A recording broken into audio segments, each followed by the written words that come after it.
I will now call to order the Caroline County Board of Supervisors meeting for December 13th. Present tonight is Mr. Clay Forehand to my far right from Madison. To his left, Mr. Jeff Black from Western Caroline. To my right, Mr. Jeff Seeley from Bowling Green. To my left, Ms. Nancy Long. To my far left, Mr. Floyd Thomas from Mattaponi. I'm Reggie Underwood from the Reedy Church District. Can we all please stand for an invocation?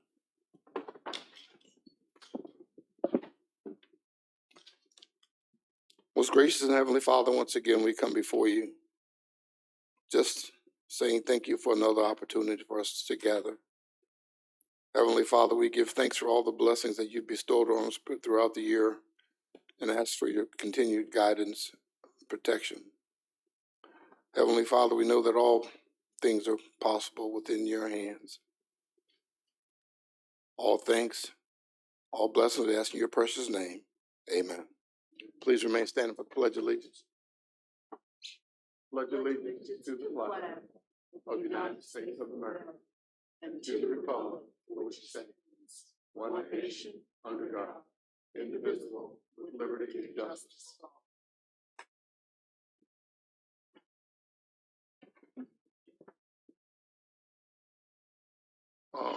I'm going to start to my left tonight, Mr. Floyd Thomas. Any opening board comments? Yes, thank you, Mr. Chairman. I do have a few today.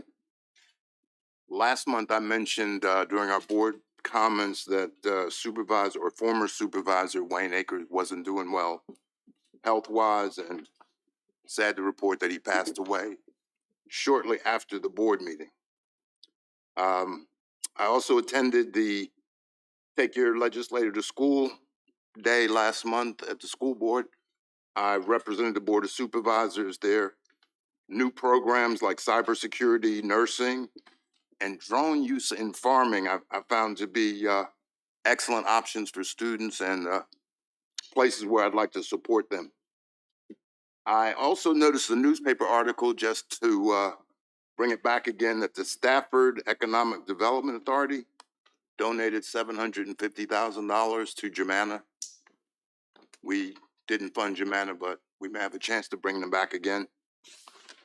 And last but not least, I see so many firefighters here. I attended the groundbreaking for the Carmel Church Fire Station Friday before last, and Mr. Schiebel's here somewhere. I'll no longer be asking Mr. Schiebel, when is the bid going out? But I will be asking him, when is it finished? So be prepared for that. Again, that is a great event for the county. I'm very happy to see that finally come. And we'll also have a special program for the sheriff, so I'll wait for that later. Thank you, Mr. Chairman. Those are mine. Thank you, Mr. Thomas. Mrs. Long? I just want to take this opportunity. It's so nice to be able to be at the front of the line for a change. Because I know a lot of you will be gone by the time we finish tonight, but I want to wish you and all citizens who are watching in a wonderful, blessed Christmas season. And seeing all the deputies and firefighters out here tonight, I know that this goes without saying, but if you have touched one heart or shown kindness to anyone, then you're keeping that Christmas spirit alive. So thank you for your service. And may we all follow your example of helping one another. So Merry Christmas to all. Thank you. Thank you, Mrs. Long. Mr. Seeley? Thank you, Mr. Chairman. First, I'd like to congratulate and thank everybody who was in the Bowling Green Parade Saturday night. We had 55 plus entries, and I will say that I'm glad I wasn't one of the judges. It was a fabulous parade, and there were a lot of really great floats and a lot of enthusiastic folks at the parade, and I hope everybody had a great time. On the Christmas side, I want to say that we had a light contest for the businesses and houses. Again, I'm glad I wasn't one of the judges. It was cold, but I will say that the light spirit is catching because as you see houses on streets that have done lights in the past, you now see houses further down those streets with lights.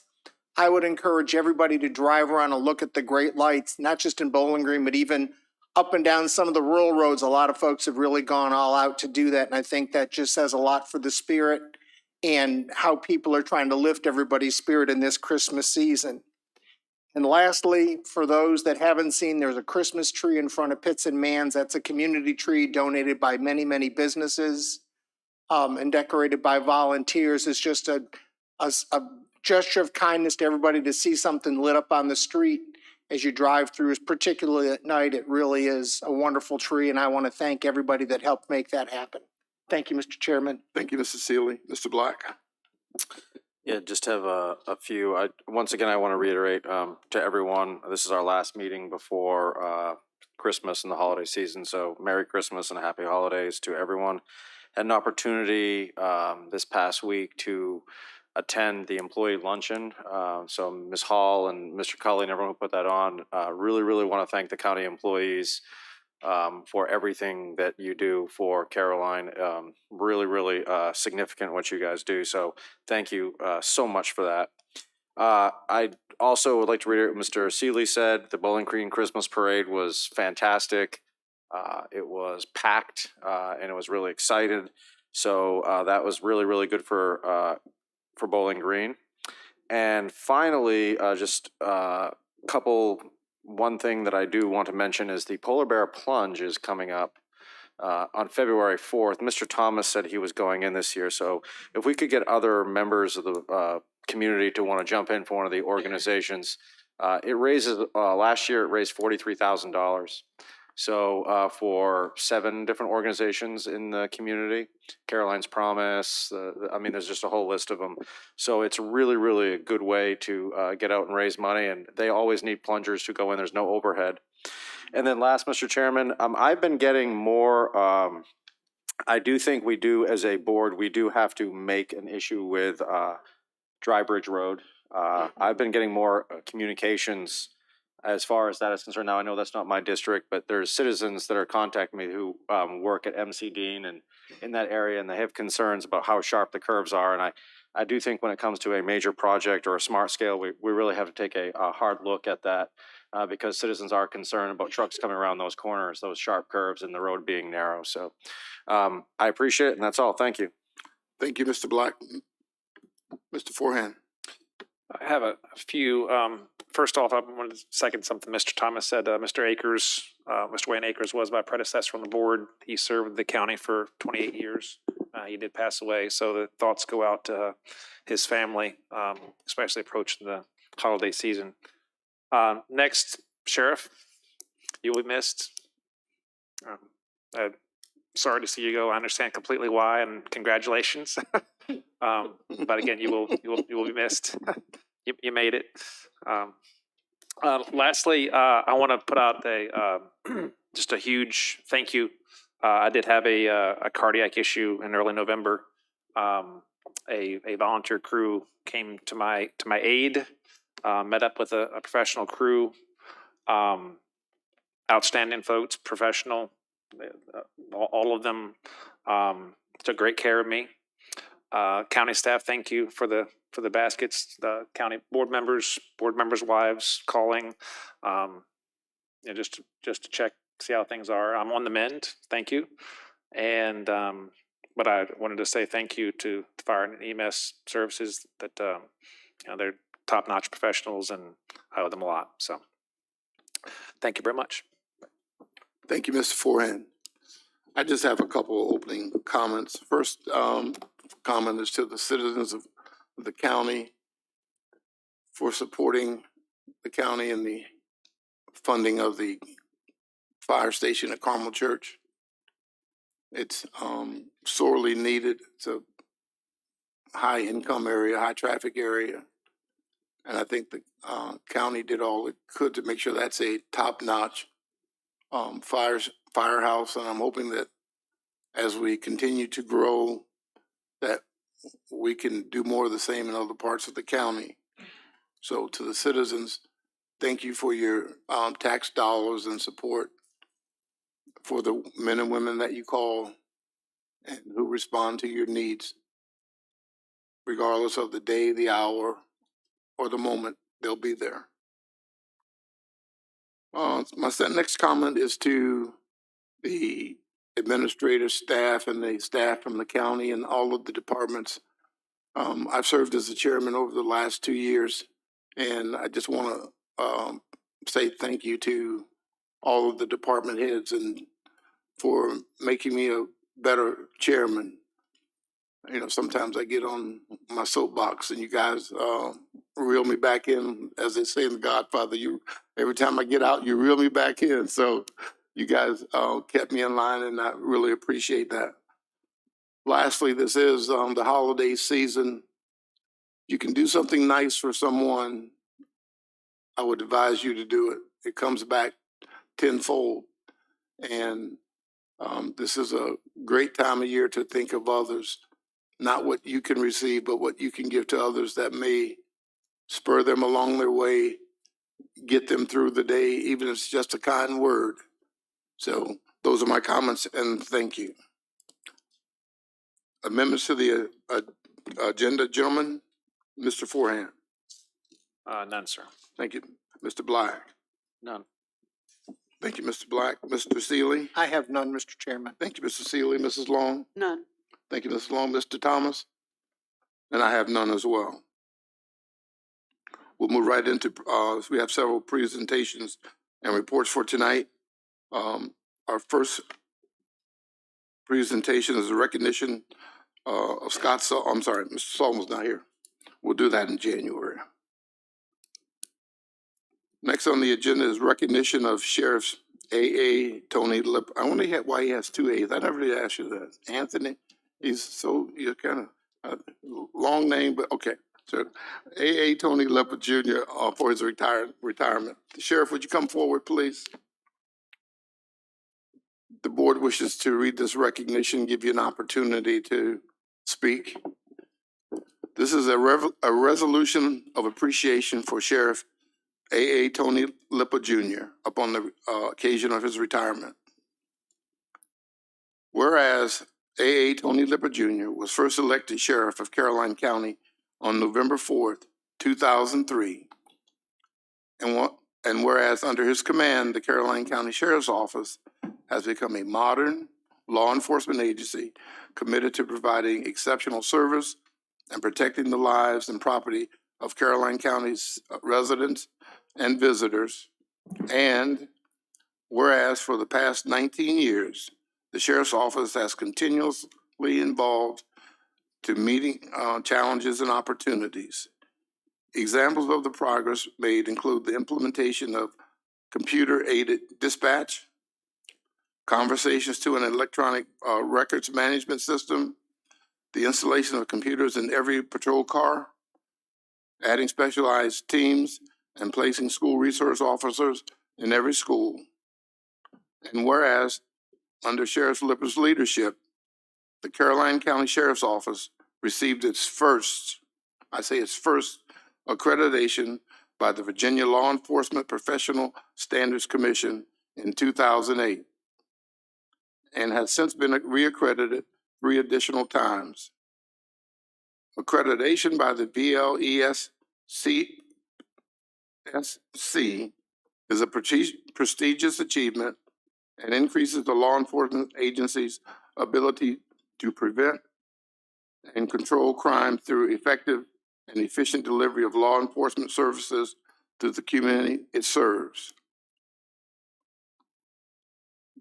Whereas Sheriff Lipper's passion, vision, and love for Caroline County, combined with his dedication to the law enforcement profession, has positively impacted the lives of countless citizens of the county through his 5 terms and service.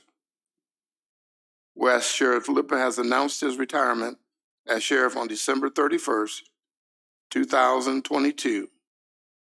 Now, therefore, it be resolved that the Caroline County Board of Supervisors hereby commends and extends its deep appreciation to Sheriff Tony Lipper for his 19 years of exemplary service to the citizens of Caroline County and extends its very best wishes for a long, happy, and healthy retirement. Adopted the 13th day of December, 2022, signed by Charles Cully, Clerk of the Board, Reginald Underwood, Chairman. Can we all stand and give him a hand, please?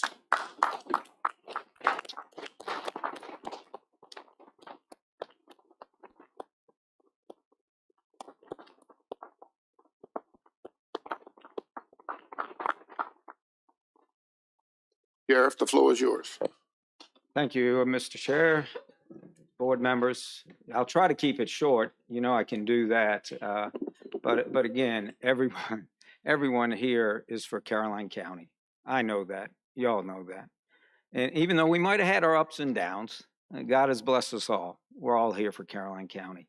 To thank all the citizenry, my CCSO family, Mr. Cully, Alan Parton, Pam, just to name a few. So county administration, all of the directors, also my constitutional officers.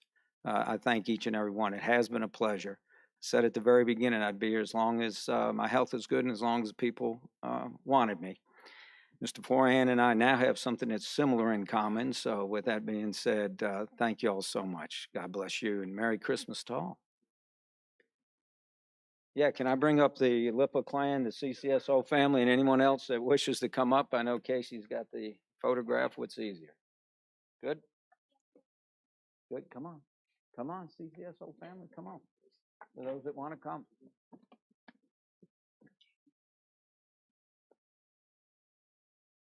Come on.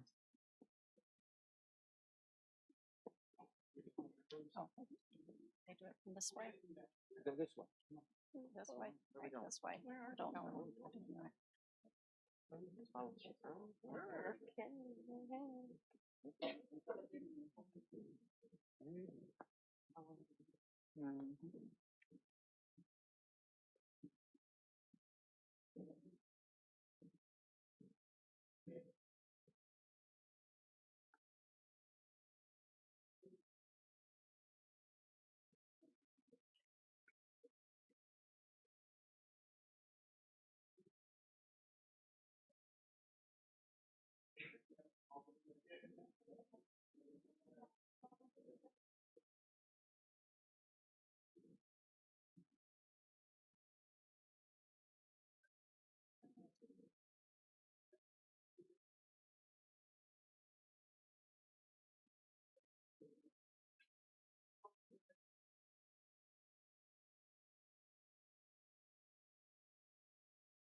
Chris, that's 6. Yeah, it's numbered wrong, but it's 6 in the city.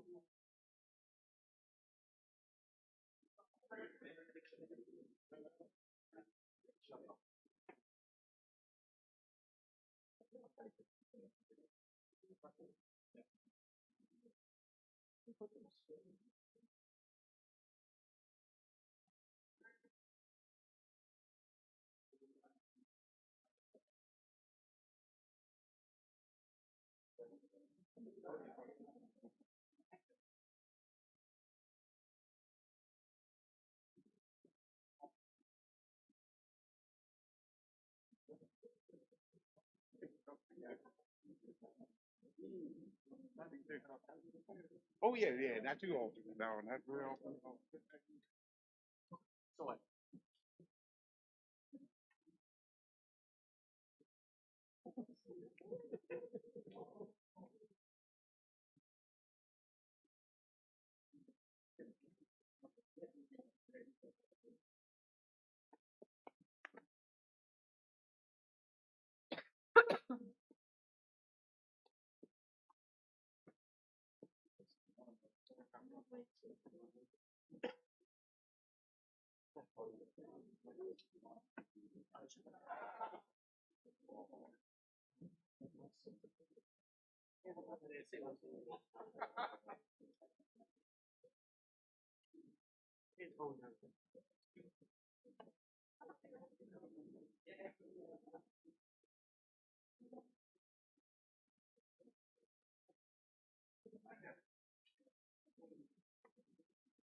Next on the agenda for tonight, recognition of the Department of Fire and Rescue, Captain Erin Southworth upon her retirement.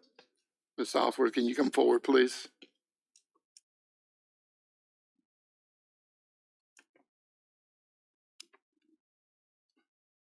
Let me first say on behalf of the board that we certainly will miss you. You've been a beacon of hope for so many. And when we weren't steady, you were steady.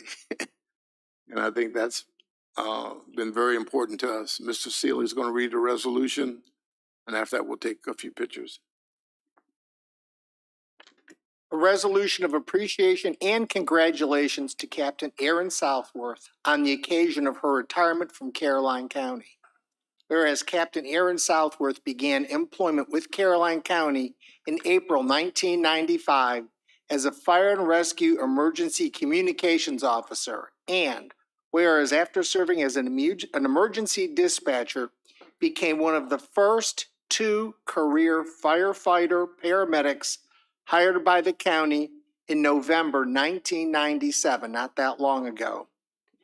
And whereas throughout her career, Captain Southworth has demonstrated great leadership, being promoted to the rank of lieutenant in October 2008, and then to the rank of captain in October of 2019. And whereas during her over 27 years of service, Captain Southworth has made a positive difference in countless lives of the citizens of Caroline County. And whereas throughout her career, she has performed her job with integrity and professionalism, demonstrating her flexibility in adjusting to new assignments, including serving for many years as the department's radiological officer and infectious control officer. That was in 2019, correct? Just before the pandemic. Oh, yeah, I've been the infection control officer throughout the pandemic, sir. And I had to make sure that we all heard that during the pandemic. Whereas throughout her career, she has trained and mentored numerous career and volunteer responders and has served as a role model to others through exemplary performance and positive working relationships characterized by outstanding diligence to her profession. And whereas Captain Southworth will retire from employment on December 31st, 2022, after over 27 years of dedicated service. Now, therefore, be it resolved that Caroline County Board of Supervisors hereby commends and thanks Captain Erin Southworth for her accomplishments and her commitment to Caroline County and her decades of public service. Be it further resolved that the board conveys its very best wishes to Captain Southworth and her family for a very enjoyable retirement, adopted this 13th day of December 2022, signed by Charles M. Cully, Clerk of the Board, and Reginald Underwood, Chairman. Congratulations from all of us. Congratulations. Thank you.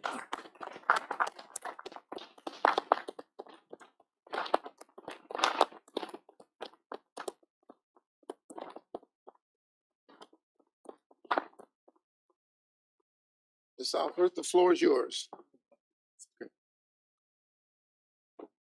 I would like to thank the board for this recognition and the support of the Department of Fire and Rescue and my family. I have truly enjoyed uh, my career in Caroline County and being able to live and work in the same community and serve the community that I was already a part of. It's being a member of the Caroline County Department of Fire and Rescue has afforded me lots of opportunities that I would not necessarily have had in a different department. So for that, I'm very grateful. And thank you. Thank you. Chief of Officers, would you like to say anything? Chief, I'm sorry, I didn't see you there. So I would just like to say to the board and to everybody here, we'll be having a retirement reception for her on Monday here at the EOC at 3 o'clock. So anybody that can make that, please do.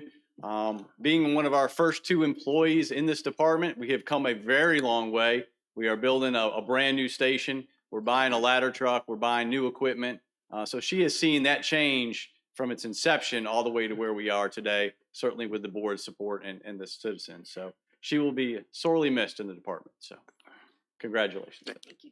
Aaron, could you have your family come up and take pictures, or we'll come down. How about we come down?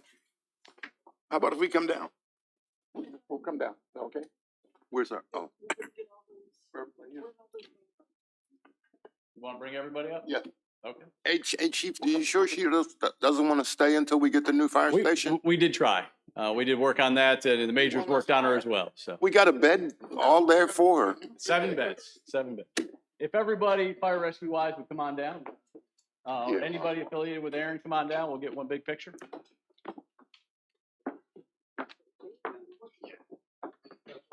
Huh? No, I don't know. Casey's running the show. Casey's running the show. Yeah.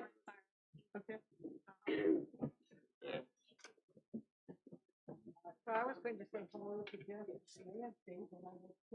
They're here.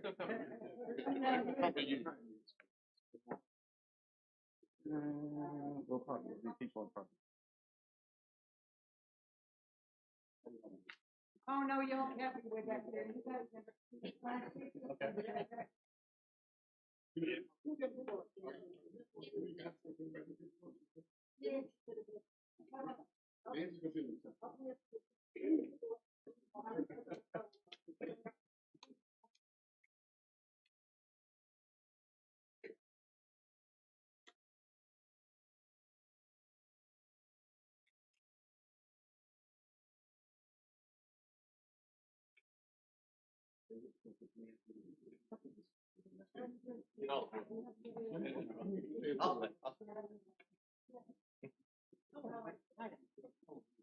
Yeah, Mark. You're not getting out of back.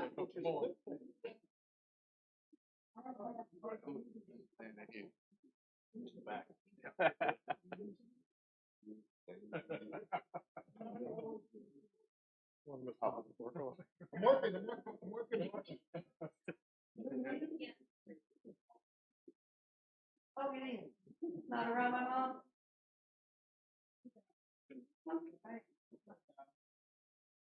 That good?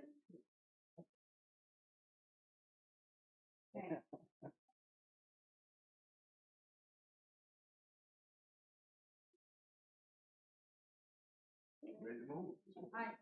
Thank you.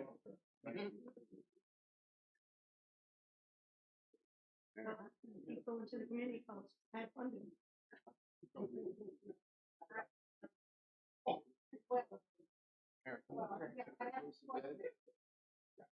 Like 20 beds. You can work almost whatever house. I think Keep going. Keep putting the pressure on. Yeah, I'm doing better. They have me getting up and down.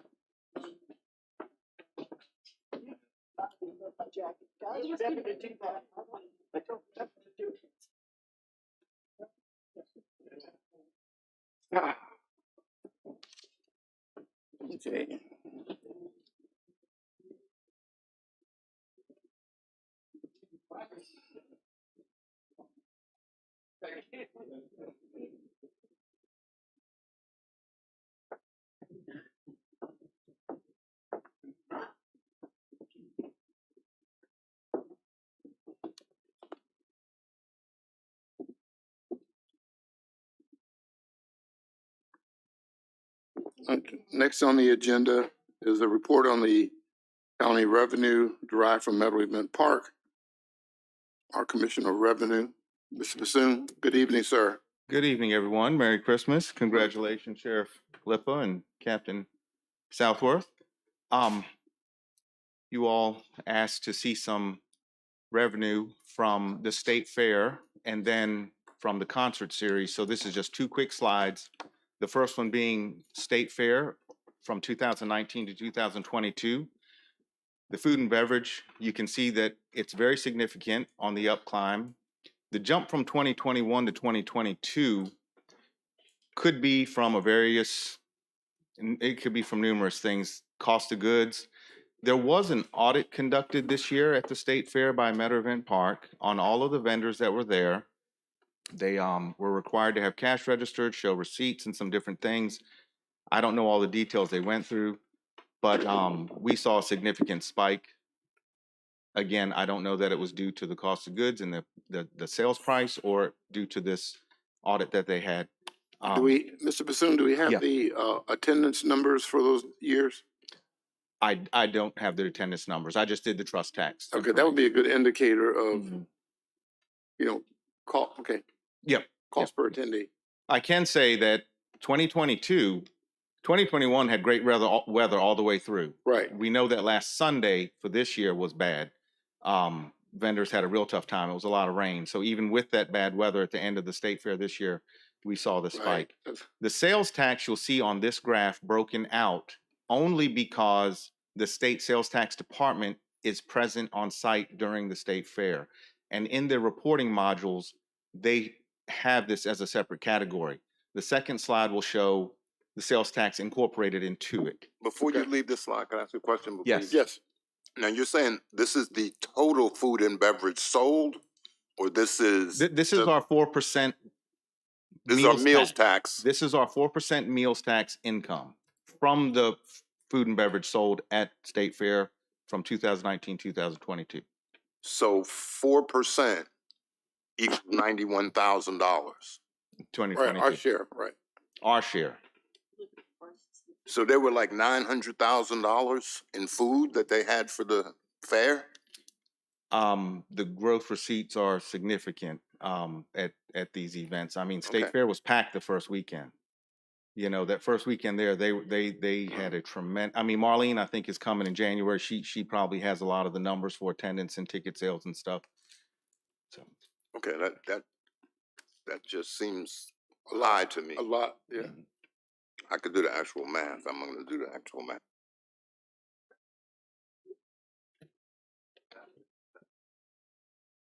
Yeah, when we go down, we have the sheriff's office with us, and we actually have the vendors come to our stand and pay us on site. And the sheriff's office travels back with this cash to the treasurer. So it's a significant amount. Again, the sales tax on this, you'll see broken out. On the second slide, you'll see that it's not broken out because the state tax department doesn't have it as a special category, all the other events in the state. If we could flip to the second, and I'll take questions again. So on this one, Ms. Long, you had asked about the concert series. So the significance here is in 2021 and 2022, the concert series numbers, which is the light green, is incorporated in the actual number because we did not have it coded to be separate as it was the first year. We just had them in like with every other event that was, you know, going on down at Meadow Event Park or anywhere in the county. This year we did track it. We worked a little bit more close with the event organizers, and they've been very responsive, very helpful, and very helpful when we've had trouble with the actual vendors that have been there. We have had to wait sometimes 5 to 6 months to tally up with some of the vendors at some of these events. But all in all, for the most part, they've been really well to work with.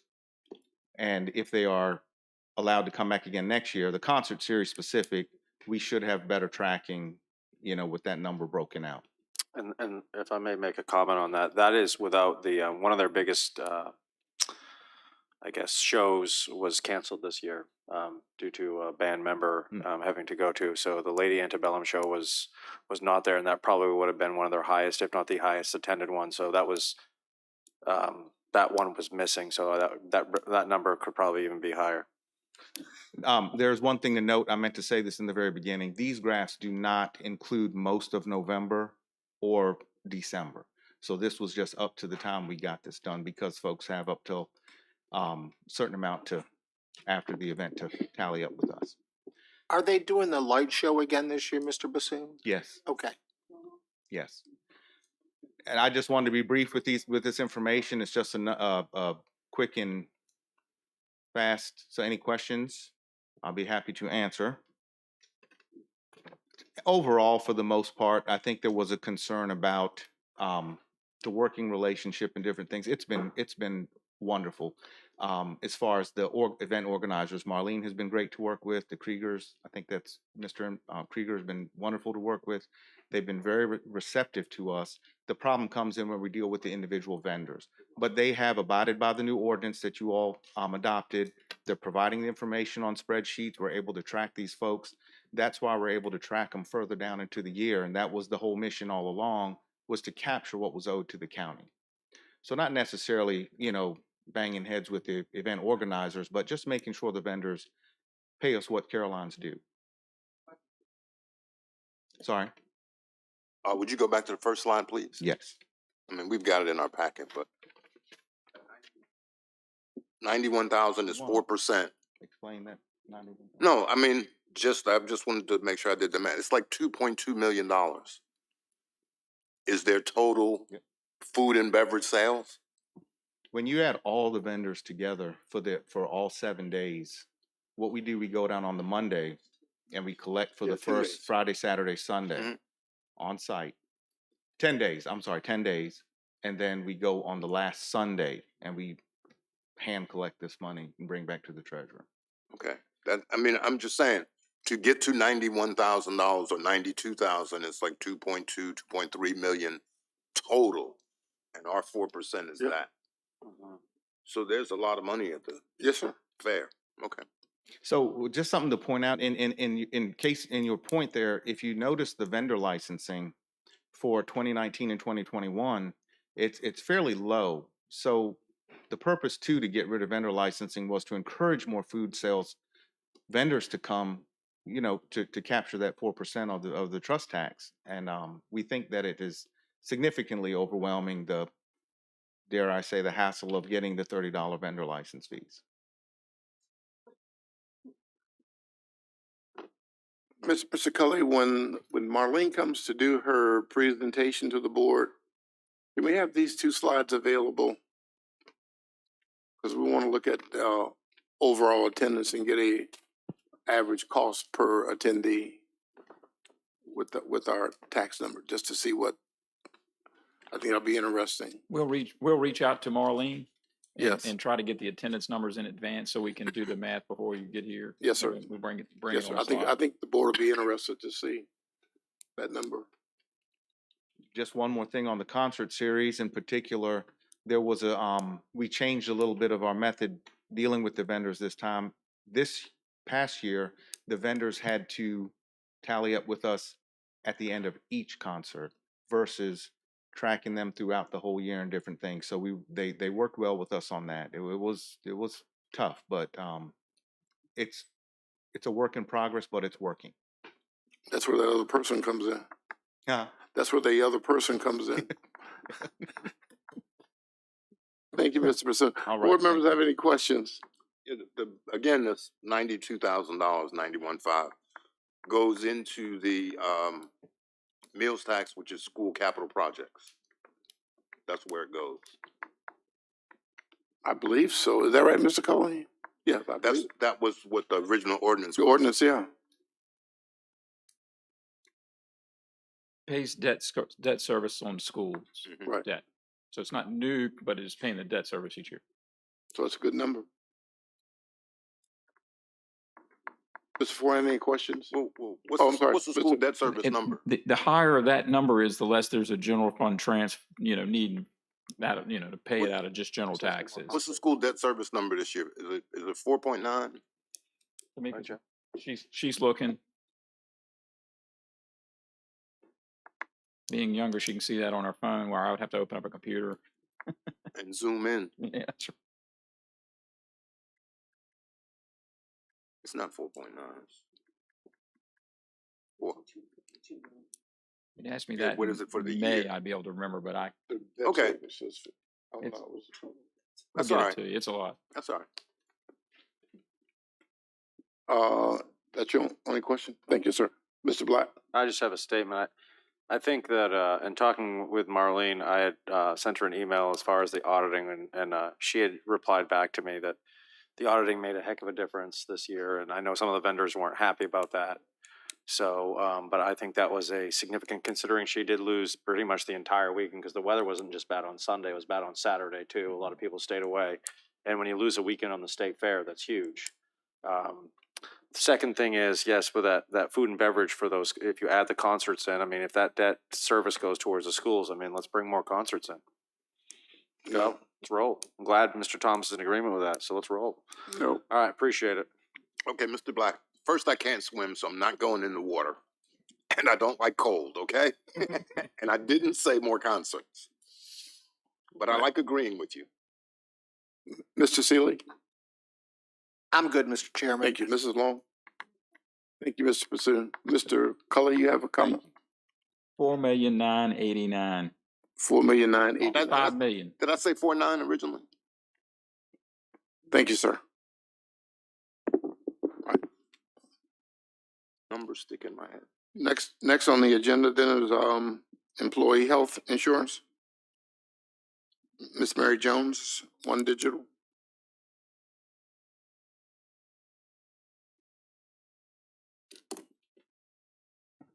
All right. Well, good evening. Merry Christmas. So I am here for the annual review of the benefits for the employees for the county. And I have a brief presentation. I know in the board packet you got most of this information, but I'm just going to kind of summarize the information at hand. We can go to the next slide. Perfect. So you can see as far as the medical increase for the 2023 plan year, which will begin in March, it is calling for a 4.7% increase.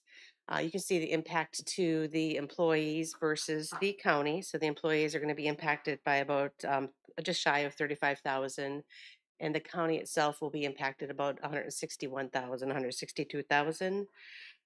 Based off of the claims data that we had at hand, we had several conversations with the marketplace. The feedback that we had received, if we would have gone to market, we probably would not have received favorable proposals this year. However, that will change, should change significantly for next year. So we anticipate doing a full market study for the 2024 plan year, which will begin in March of 2024. The plan options themselves, the recommendation is to keep them as is. You can see there's two enhancements that will impact the plans. The first one being the virtual visits through the Live Health Online.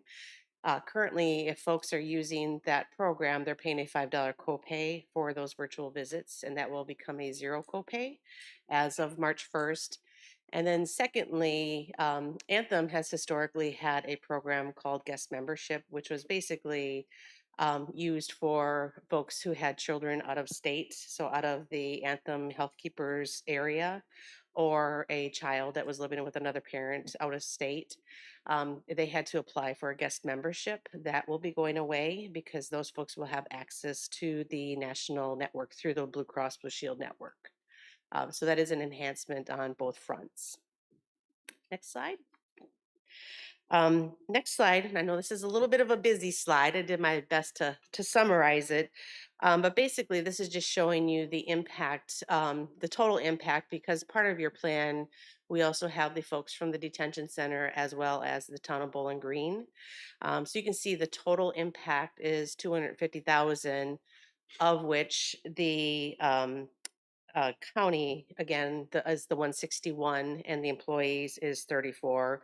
And then you can see the impact to the town and the county, because they follow the same contribution structure as the county.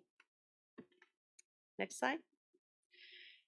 And then here we just have a breakdown to show you the impact of premiums. So again, this is just medical premiums. So currently you can see based off of, depending on which tier, so the top chart is showing you anybody who's enrolled in the Health Keepers, which is the Anthem HMO network. And then the bottom chart is the Key Care, which is the Anthem PPO network. The largest penetration of your employees sit in the top chart, which is the Health Keepers network. So you can see the impact to those folks as of March 1st on a monthly basis, their premiums will, how the increase will impact them. Next slide. Then the next slide is specific to the dental. Our recommendation is to keep the dental as is. Even though utilization has gone up kind of as a whole across the board throughout the country since the pandemic, yours has gone up. However, you've been able to maintain a surplus to offset or mitigate any increases. So our recommendation is to keep it flat. We'll continue offering the two plans. So they'll have the high and the low plan. And again, you can see your highest penetration of folks participate in that higher dental plan. And then again, at the chart at the bottom, you'll see what they're currently paying. And again, there won't be any changes for the high or the low plan as of March 1st. Any questions? And I guess, Ellen, we need to have approval, correct? For this to move forward. Okay. Mr. Forehand, any questions regarding the presentation on insurance? No, actually, pretty quick. Mr. Black? Thank Mrs. Seeley? I have none, Mr. Chairman. Mrs. Long? None. Mr. Thomas? I do have two quick questions. One was the virtual visit. I think it was a couple of slides back, Uh-huh. and it says it's now zero. It's actually $5 currently. It's $5. Yep. And it'll go to zero. Personally, I had a televisit myself with the local doctor here in Bowling Green Mm-hmm. for a COVID test, because you had to have a virtual thing before you did a COVID test. It was a lot more than $5. Yeah. So these virtual visits that we're speaking to are actually specific through the Live Health online network. So it's not, this doesn't cover The actual anybody's Correct. normal Correct. televisit. Correct. Okay. Specific to the doctors that participate in the Live Health online virtual plan. Do we have a list? Do all of the doctors in Bowling Green have a list of, or do we have a list of who participates in that? Yes. Mm-hmm. Okay. So we should get that next time. Okay. And the next slide after this, you said was the town and the detention center. Did we have any significant claims from either of those? We did. We did have some claims from the detention center. Okay. That are impacting. However, the most significant claim has dropped off. Okay. And we didn't have any significant claims from the town of Bowling Green No. because they said, you know, that was something that wouldn't happen. Okay. Yeah. Thank you. That You're was all I have. Thank you, Mr. Seeley. Can you go back one slide? Sure. The guest membership will no longer be required. Can you explain that a little bit, since you said it goes to the national network? So can you explain what that means? Sure. So Anthem, being part of the Blue Cross Blue Shield family, you has access to the national Blue Cross Blue Shield network throughout the entire country. Typically on an HMO plan, so that Health Keepers plan, there isn't any doctors that participate outside of Virginia. However, what you could do historically is, like, again, if you had a child who is in Wisconsin going to college, you could get a guest membership for that child, and they would then use the national network by doing that. But they're just automatically, nobody has to apply for the membership anymore. The guest membership is just automatically going to be available. So they're still on your plan Correct. and they use your plan in another state? In another network. Yep. Okay, Yep. The national network. thank you. You're welcome. Ms. Long? Yeah, this is probably more for Mr. Cully, but the live health feature that was mentioned, I'm wondering how many employees think that it's for their regular doctor and not Pacific doctor. Can we, when we do our re-enlisting, because I know we have to sign up every year, a handout on that, explaining it and how to do that for our employees and for me? Because I would have probably thought I did it with my regular doctor instead of Yep. a direct doctor. And we can certainly, because we do speak to that every year as part of the education process. But certainly, excuse me, we can elaborate on that and make it very clear that it has to be one of the doctors that participate in the Live Health And Network. clear steps on how to do it. Yep. For everybody. Yes. Lighting on that as well, because, you know, unless you have a particularly large increase or changes in the plan, a lot of times, you know, a lot of employees don't come out to the meetings anymore because there's nothing they're going to hear that's particular interest. I think that would be an excellent idea. We'll put a full court press into that. Okay, thank you. Thank you, Ms. Carter. Board, I think we need a vote to adopt, Is it in the packet? Wasn't there?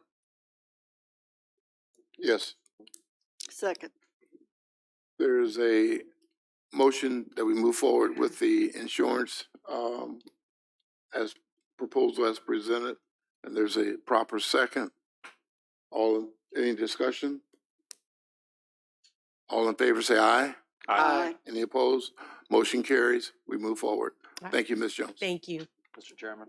Yes, sir. Mr. I just asked, I actually was just able to reach out to Marlene about the numbers from the 2 years. Yes. And she said that in 2021, they had 235,000 in perfect weather. And this year they had 160,000 with that hurricane, with the bad weather the last weekend. So their food and beverage went up with less numbers. Right. So that's because of the audit. Yeah. That's because the audit, yep. You can imagine she had good days all Food yeah. prices went up too. Yeah, right, Yeah. right, but yes. $10 million worth of food. Yeah. Oh, yeah. That's a lot of food. Divide that by the number of people and Right. see what they spend per person. It's probably like $8. No. Our last presentation for this evening is the presentation of the 2021 audit.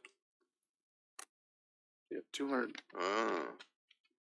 Before Mr. Gilmore gets here from the Brown and Edwards firm, I would just like to take this opportunity to thank Tamika Smith and the finance department and Treasurer Beth Kern for extraordinarily hard work, working overtime. I think you can confirm that Treasurer was sending you emails and your staff emails at 1 a.m. They were working Saturdays and nights because, as you know, we're in the middle of a transition of our ERP. And so finance went on the new system in January, which is halfway through the year, while Beth is still on our old system. So there was just a tremendous amount of work to get all the numbers to the auditor. I think he will speak to, we were doing our level best to get everything so that we could get this complete and get this audit turned in, which is due to the APA on the 15th of December. And so we had some hiccups and we were a little bit worried and nervous whether we would get it done, waiting on some OPED information from the school's contractor. But I really felt it was important that they be recognized for extremely hard work and extra work that they put in, because I told them that failure was not an option. We had to get it done, but sometimes those things can become out of your hands and you can't get it done. But just wanted to take this opportunity to thank both the Treasurer's Office and Finance for going above and beyond to make sure that this audit was completed on time. Thank you, Mr. Cully, and certainly if you would extend that to Ms. Curran and to Ms. Smith as well from the board, that we certainly appreciate all the extra effort and dedication. Good evening, sir. Well, good evening. My name is Travis Gilmer. I'm a director with Brown Edwards, here to do the required public presentation of our audit for the county and school board for 2022. Before I go into some of our key highlights from the audit, I really just want to thank the board for the opportunity to serve you. This was obviously our first year doing the audit, but just really want to kind of reiterate the financial staff are great to work with, and I really just appreciate all their time and effort during the audit. You know, it's funny as an auditor, you know, especially having young kids, usually up late working. And I think Beth's one of the only clients that I have that's answering my emails at 12 and 1 o'clock at night as well with me. So it was nice to feel some camaraderie there when a lot of times there's no one there on that other side, especially that late at night. So I just want to reiterate that. Really just want to thank Tamika at the county and Marsha at the school board for all that they do to make this process go as smooth as possible. So just a little bit about the process, just how long it is. It obviously starts in April and obviously it goes all the way and ends in December. Just to put in a little bit of context from our firm, we spent over 1,000 hours this year on an audit. Being a first year audit, there's a lot of significant time that goes up front, especially in that first year, understanding the processes, getting to know everybody. So a lot of this time together really requires a good working relationship. And so I just really appreciate the relationship that we've developed with the county and the school board. I just want to kind of go over some of the key highlights that I think are important during the audit. In terms of the financial report, the main thing is key is that we issued an unmodified or clean audit opinion for the 2022 audit. There's a piece in the audit that's called the management's discussion and analysis. And so if you really wanted to point a reader of the financial statements to something somewhat short and concise versus read the entire 230 pages that the report ends up being, you really would want to point them to this section, as it's really just sort of a nice high level overview of the year. And it's only about 8 pages long, so it's much better than reading 240. I also wanted to point out that at the end of the year, the county had approximately $5.5 million of ARPA money unspent. What's nice about that versus the CARES money is that the CARES money, there was a very short window that you had to spend this money, whereas ARPA, they've kind of eased the guidance on it and given the more time to spend this money, so you can actually plan out and figure out how you actually want to spend this fund instead of having to spend in a year or two time. So still a decent amount of money left in ARPA. Another unique item that sort of happened this year is that you have a VRS pension liability typically, and this actually flipped from a $1.5 million liability to a $10.1 million asset. Obviously, this is largely due to the investment return, and it's obviously going to be subject to market conditions which were favorable about a year ago. And so each year that liability is going to sort of fluctuate, but it's nice to see when there is a positive fluctuation in that and actually flip to an asset from once. Now, obviously in the future it could flip back to a liability, but you have to sort of appreciate when the times are good. Next, I want to touch on the unassigned fund balance. In the general fund, the ending unassigned fund balance was $28.2 million. This is a $5.2 million increase over the prior year, or 23%. Just to give a little bit of context, the prior year unassigned fund balance in the general fund was $23 million. And this was largely driven by increases in property taxes, charges for services, and also some state grants. So there's a metric out there, so to kind of put it in a little bit in perspective, the general fund has expenditures of $45.2 million annually. So your ratio would be 7.5 months of expenditures that you would be able to cover in your unassigned fund balance. And so the national average is 2. So the county is sitting at 7.5. So tells me it's a relatively healthy fund balance that you have. What's interesting about that metric is if you were, how long could you survive if no more money was coming into the door? So it's nice to be able to kind of compare that against national averages. I also wanted to point out that within your fund balance, you have assigned fund balance, which was $3 million. And this money is used to, you're setting aside for specific projects or maybe items that you're going to purchase in the future. So unassigned fund balance is important, but it's also kind of nice to keep in mind your assigned fund balance that you're setting aside for projects as well. In terms of the utility and wastewater income or loss, the utility fund had a $630,000 income before transfers this year. Now, this is compared to a $682,000 loss in the prior year. This appears to be largely due to relatively stable expenses in the fund and also increased charges for services throughout the year. And now the wastewater fund, they had a loss before transfers of $151,000. And this is pretty comparable to the prior year, which had a loss before transfers of $144,000. Now, during the course of the audit, because we're looking for potential federal, state, any type of findings, we did have one state compliance finding, and that was related to the budget with the county. Actual expenditures exceeded final budgeted numbers for several departments and several funds. And this is largely due to timing differences as well as year-end accruals related to the audit. Sometimes it can be difficult to capture all of these numbers or anticipate, these accruals or invoices that are going to come in at the end of the year. And then the other one was a federal finding related to procurement for the single audit. The schools just have to have their own written procurement policies in relation to uniform guidance. They were kind of given some incorrect guidance previously, and so they're currently working on getting these updated in the current year. So that covers our sort of our main report, and there are two other sort of small deliverables that we issue as part of our audit that I'll touch on. There's a required communication with those charged with governance. This letter communicates information to the board, such as some of the most sensitive estimates, posted or unposted adjustments, any difficulty during the audit, any differences of opinion, and etc. And it's sort of a standard letter that all auditors issue to the boards.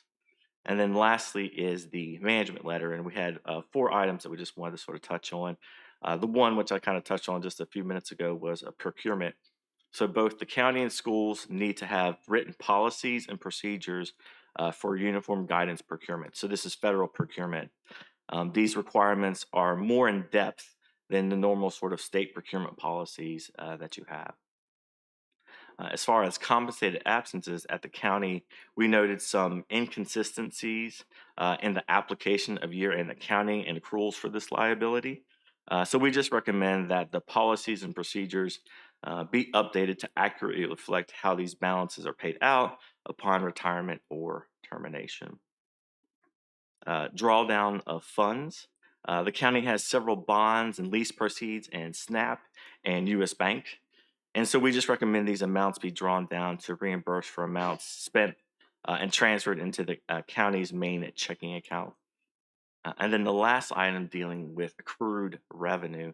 Right now, the county has local, federal, and state accounts receivables posted to just one account.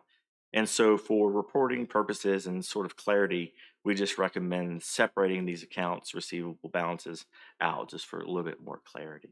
So like I said, that's just sort of a highlight at a very 10-foot view glance of the audit. I'd be happy to answer any questions if you have any. Yes, just hold on, Mr. Gilmore. Mhm. You want Mr. Forehand, questions regarding the audit? Mr. Black? No, sir. Mr. Sealy?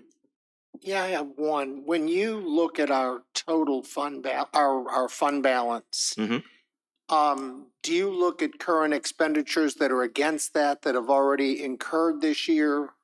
Well, that's for last year. Do you look at any incursion for this year on that balance at all? So the balance that I'm reflecting would have encompassed all the expenditures that you would have had this year. So that's at the end of the year, once everything is closed, that's the fund balance that you have available. And that was the 28.2 unassigned that I was talking about. Okay. Yep. So that everything's closed into. So that's what you have, essentially 7-1 going forward. And, you know, your unassigned fund balance is really a measure of the health Right. of a locality. And so if you don't have, it's sort of your rainy day fund. And so obviously if you don't have a lot saved up, you know, things happen. So it's nice to have sort of, it's the biggest thing that you have for visibility in terms of health of a locality. Thank you. Ms. Long? You mentioned a letter that you would be sending out. When would Mhm. we expect that? And will that include all your suggestions, sort of bullet points? It will, that'll be issued on Thursday. Thursday? Yep. Thank you. Mr. Thomas? Yes, thank you. Mr. Gilmore, thank you for getting this together. My one question is, what can we do to help you get this report out earlier? We used to get it in September. Mm. Well, you know, obviously, and Mr. Coley talked about this, but it's just the implementation of a new software is tough. It's tough for the locality. It's tough for auditors. You know, just getting through that, I think, is the first key step, Mhm. because it impacts so many things. You know, we're trying to get the number straight. You're importing a new system, all the accounts, and so I think that it's going to take some time. I think there's going to be some residual effects even next year of that whole process because it'll be the first full year. So just making it through the software implementation, figuring out all the bugs, you know, that pop up during that process. Other than that, I mean, I felt like the staff were really prepared. It's just a new software makes it difficult to be, you know, ready so early because there's so many things that you're working with. You know, so much of your time is dealing with software implementation. So, for example, I have 2 clients where implementing a very large system, and it, you know, due to staffing issues, they just weren't simply able to focus on the audit at the same time. So, I think it says a lot for the county to be able to go through this process and still file an audit on time. So, I think that, you know, yes, we're kind of towards the end, but, you know, just sort of some context. I have some clients that are not so fortunate. Is it that- possible next year that you could do a preliminary report? I mean, we won't hold you to the numbers. It would help us a lot more if you could give us a preliminary report. And I know the new system is supposed to being the operative word, Mhm. give us up-to-date data. Yeah, I mean, should be able And to. if we had up-to-date data, you could give us a preliminary report, say in July, August, and then say it's preliminary draft Yeah, and so it whatever. would be, you know, somewhat, we could be able to point out what some of the certain metrics are. So for example, like what is your, you know, before audit adjustments or before the audit, here's what your unassigned fund balance is looking like it's going to be. Right. And obviously that's going to fluctuate by the end for any entries that are made. But yeah, I think that's definitely possible. But we would be in a much better position to be a little more proactive than reactive, because if you'd have come here right now and said our fund balance went down $5 million, you probably wouldn't have gotten out of the room. Right. So, you know, we want to Yeah. be able to do things a little more proactive, and that helps us. The earlier in the year we could make amendments to the budget, and they're a lot less painful. Mm-hmm. So if you Yeah. could do that, I'd really appreciate it. Absolutely. Yeah. And what was interesting when I was looking at your numbers is that the change in the fund balance for the general fund, so essentially your, you know, your net income was $5.4 million of income that you had in the general fund. And so 5.2 of that actually went to unassigned. And so I thought that was pretty interesting that, you know, a large chunk of it, you know, pretty much what 99% of it is going to the unassigned fund balance. So that was sort of an interesting thing that I saw when in reviewing the report. So I'm glad you mentioned that, because our finance director has warned us to not get excited about that number. it's a fair caution to add. Yeah. Yeah, a lot of it has to do with, because we're a year behind, and last year what you're auditing was the year of a tax increase. Right. So Mhm. we felt the impact of that 3 times. Mhm. And now we're not doing a tax increase, so we can't get excited about that coming back again. Right. But we do have more bills to pay, so. Exactly. Okay, thank you. Yes, sir. Thank you, Mr. Gilmore. Appreciate it. Appreciate what you do. And like I said, hopefully next year will be a little more timely. Yeah. Thank you. All right. Mr. Cully? I always like to have a motion to formally accept the audit as Right. presented. Can I get a motion to accept the presentation by Mr. Gilmore? So moved. I'll second. There's a motion, proper second, that we accept the audit findings. All in favor, say aye. Aye. Opposed? Motion carries. Next on the agenda are appointments, and we'll do the Mattaponi District Planning Commission appointment in January. We'll move right to the consent agenda. Anyone wish to pull any items from the consent agenda? If not, I'll take a motion to approve. Is there a second? There's a motion and proper second that we approve the consent agenda. All in favor, say aye. Aye. Opposed? Motion carries. Agenda is approved. 7:22. We'll take a 10-minute break and come back and do public comment. Move right into the other part of the agenda. We stand in recess.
Next on our agenda is public comment.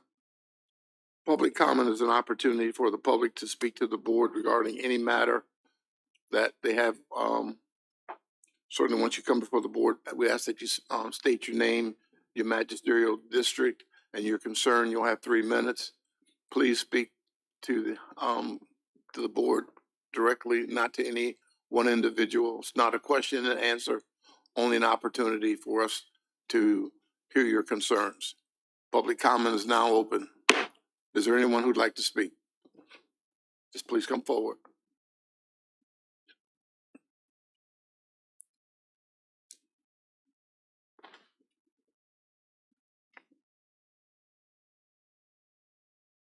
Good evening. My name's Ravonda Moss. Ravonda Moss? Yes. Mhm. I live over in Campbell's Creek, and as most people in Caroline County know, we have issues with Aqua Virginia and the water service, or I should say lack of service that we receive. Recently, we had a situation where one of their tanks exploded in their pumping station. It was in the middle of the night, about 5 o'clock when I got up. Of course, I had no water. I immediately called to report the problem and was told, oh, yeah, we know, we got a technician out there. And I'm like, okay, anything else? Nope, that's it. And they hung up on me. I then waited a number of hours. I had a lot of laundry to do, so I headed to the laundromat instead. When I got back, my water was back on, but I've got pictures of it, and I'll be honest with you, it looked like sewage. It was that brown, and I've got pictures of it to show you. So I began to run my water so that I could flush out the pipes, because that's what when I called, I was told, flush out your pipes. I ran my water for close to 8 hours in order to get it to where it was a pale tan. I don't give my water to my dog. I don't drink it myself. I don't wash my cars with it. The only thing that we do is use it for bathing and doing, laundry. I have to use a lot of iron out and iron remover on all of my fixtures as well as in my laundry if I don't want it to turn orange. There's 2 of us in our household. We have water usage toilets put in. We have the water usage shower. We take 5-minute showers once a day. I only do laundry. I do 3 loads of laundry a week. The rest I take to a laundromat. I don't even use a dishwasher. I wash my dishes once a day. I run some water in the sink. I wash them. I put them in the other side of the sink, and I rinse them off. I don't run water. I don't water my lawn. My average bill for 2 of us runs it fluctuates between $150 and $190 a month. My mother lives in Springfield. She waters her lawn, she washes her car, all of that, and she doesn't pay anywhere near what I pay. And that's Fairfax County, in a much more upscale neighborhood. And her water she can drink. I don't drink my water. I have to buy bottled water. To say the least, I'm extremely disappointed in Aqua Virginia. I moved here from Flint, Michigan. Yeah. So that tells you that I know what I'm talking about. I'm sorry, but the value of my home is less because of the terrible water I have with Aqua Virginia and the cost of it. I would be happy to show any one of you the pictures that I took. Not once did we receive a boil notice, even though it had been out for hours. So I called Aqua Virginia and said, I had to run my water. Are you going to charge me for the water I had to use to flush my pipes because of your problem? You know what I was told? Too bad. We don't give you refunds. We don't give you a discount. We don't give you anything for that. So, of course, I contacted the SCC. I filed a formal complaint. So they did give me, after that, they did give me a $50 credit to my water bill. Well, gee, thanks. But it doesn't change the fact that month after month after month, I'm spending more money than I should just to have water that I can't even drink.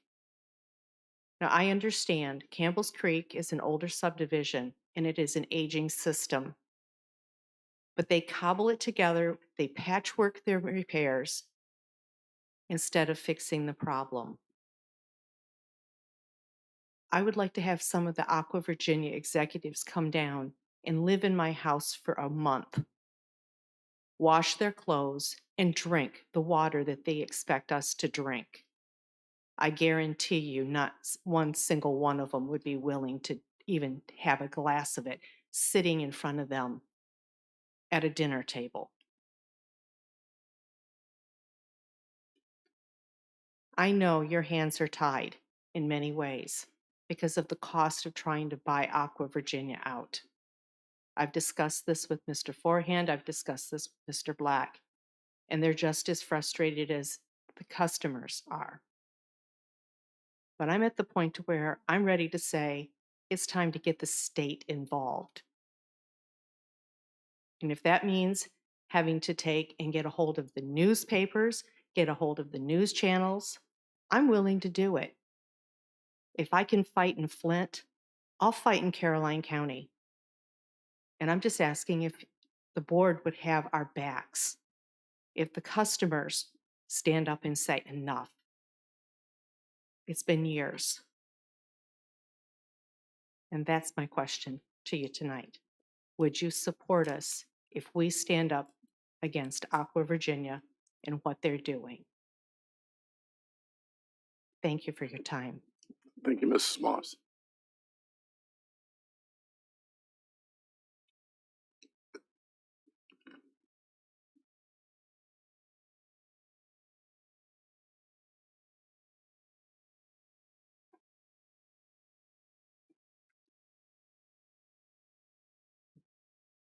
Good evening, Linwood Broadus, Bowling Green Magisterial District.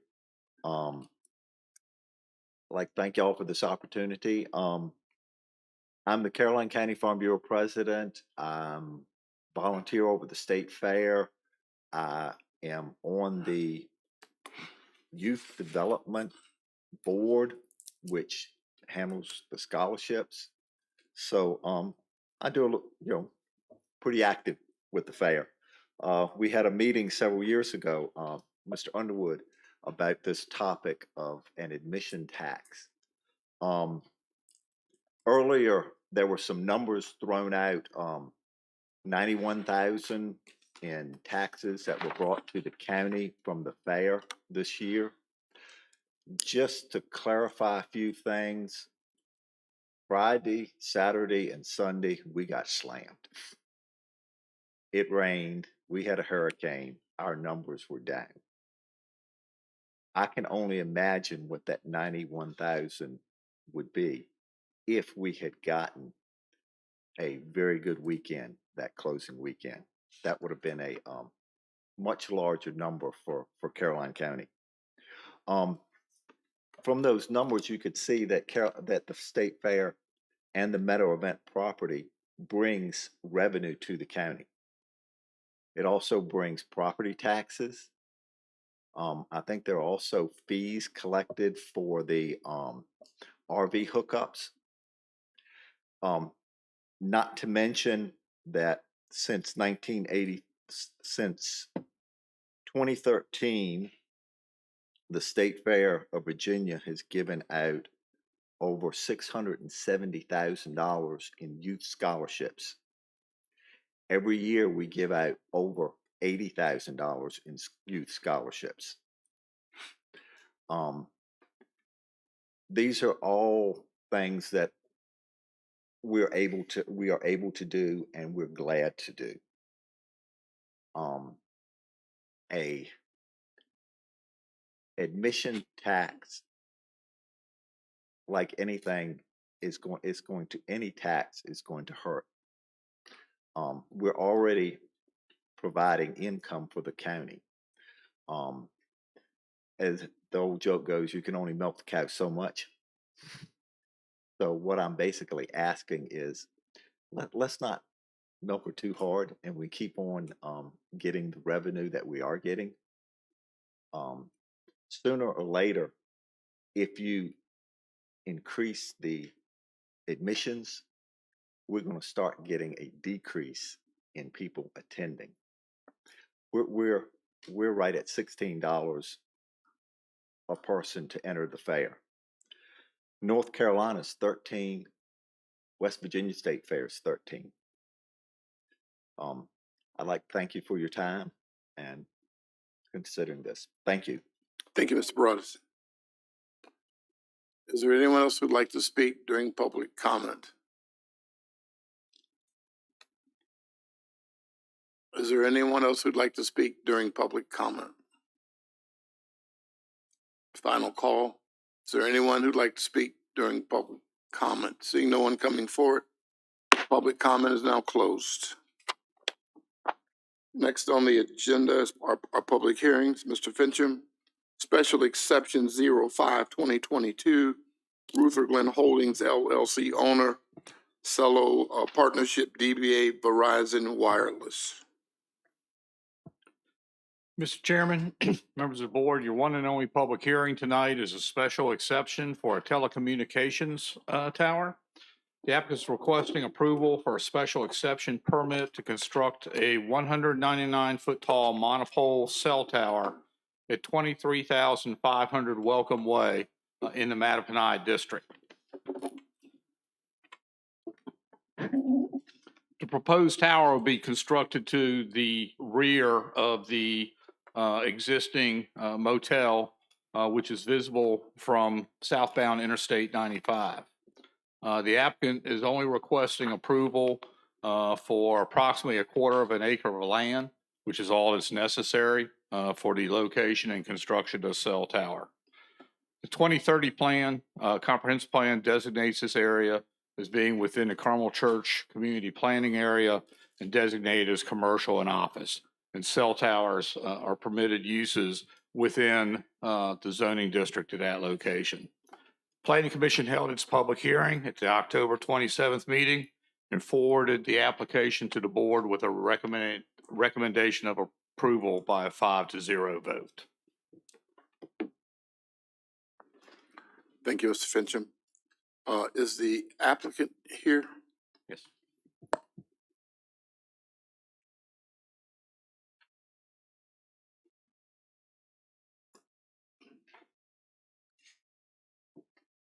Good evening. Your name, sir?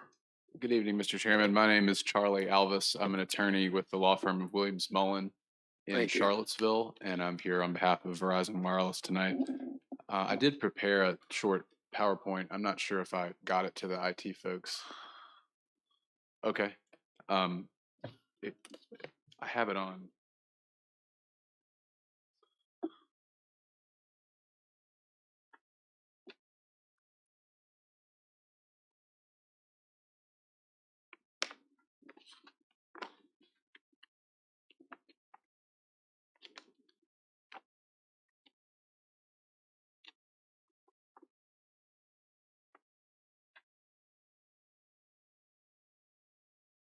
Apologize for the delay on that. I'm happy to answer any questions if y'all. No, I just want, if you wanted to present anything, we would then open public hearing for the public. But I just have a couple. Give you an opportunity first. Could Just we have a ask couple Ms. random questions. You want to go ahead and ask him now? Yeah. Mr. Forehand? Is this a lease or purchase? This is a leased area. It's 100-foot by 100-foot lease area. And what hotel was located on Welcome Way right now? What used to be the Aunt Sarah's thing, Oh, I see. Okay. I was struggling to. I don't remember what it was because it's lost. It's a quality, or at least think the last was a quality, and I think That's okay. right. Yeah, it's right on the. drop When we in. get the image, I'll show you. It's Yeah, right it on the keeps back going down. corner. All right. Yeah. I have a question for Mr. Fincham, if that's okay, or Mr. McKenzie. Could I ask you a question? And I take it you've reviewed this application? Okay, I am not asking for anything. I am just inquiring as to a site for the county on this antenna structure. Is that in here? Let me check the I don't think there is anything on the application, and then, you know, we have that statute that limits the conditions we can put on these types of applications. I didn't ask for anything. Right. I was inquiring. I don't know. I think it states that it has space for up to 3 users, but it doesn't say anything about a county user. Okay. If that's right. Is that right, Mike? Am I permitted to ask the applicant if that is an option? I'm not requiring it. I'm again just merely Just gonna inquiring. ask if I could check while you hear the presentation. No co-location requirement. Right. There's no, and that's Mike just confirmed. So he has seen the statute. We can't require co-location under the wireless statute. Oh, again, Right. I'm not asking or requiring. Yeah. I am just inquiring. Right, and that's the answer. So there's no condition because we can't impose a condition like that under the statute. Yeah, but maybe the applicant has said he's going to do that. I'm just asking if that's the case. I've not heard anything. Okay. Maybe the applicant will volunteer that later on. Well, yeah, can we do this? Let's get the applicant to do your presentation first. I apologize. We'll open up, no, it's not your Yeah. fault. It's our fault. Then we'll open up the public comment and then we'll come back and ask any questions, okay? We'll follow the same protocol. And I'd be happy to just answer that right off the top, though. So Verizon, when these sites are built, the co-location is run through a third-party vendor, and we were happy to provide you all that information. But of course, the county is very much welcome to apply through that process like anybody else, and we work with counties all the time to do that. But it's, for better or worse, the county is treated like any other applicant. But you know, it's we'll work with the county to provide the information. We understand. Thank you. And I was just inquiring. Understood. Yep. Okay. So this is an aerial image of the location. This is, I believe, intersection or interchange 104 on 995. The hotel it's hard to see labeled there, but it's the U-shaped building, and this is right on the edge of the trees in the back of the parking lot. You really do wind your way around that access road before you can get to the site, but it's a 100-foot by 100-foot lease area on this busy interchange at the interstate.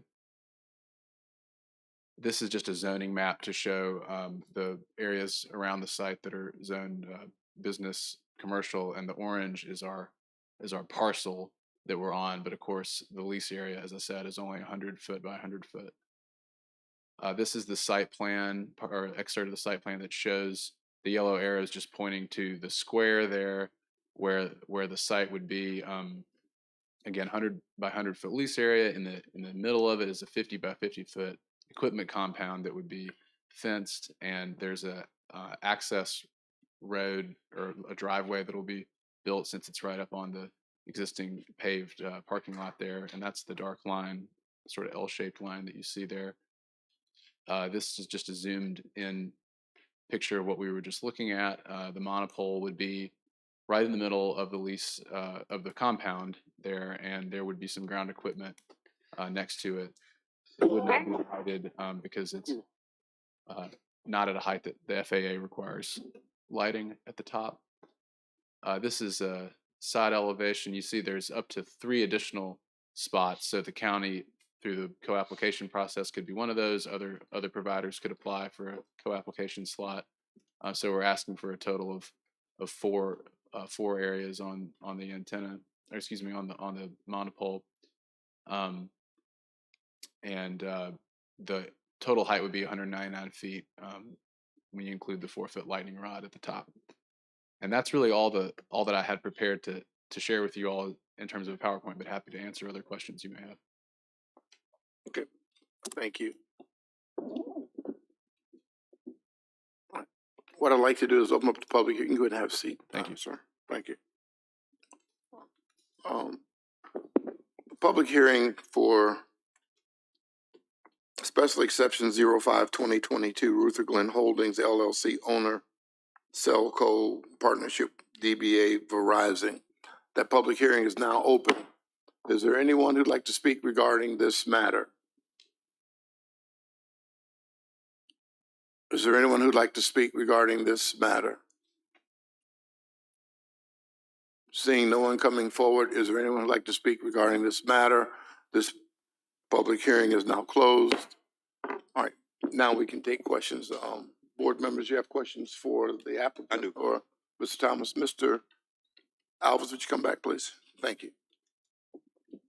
Mr. Thomas. Mr. Alvis, is the purpose of this antenna structure and the accompanying satellites to improve 5G service, or is this?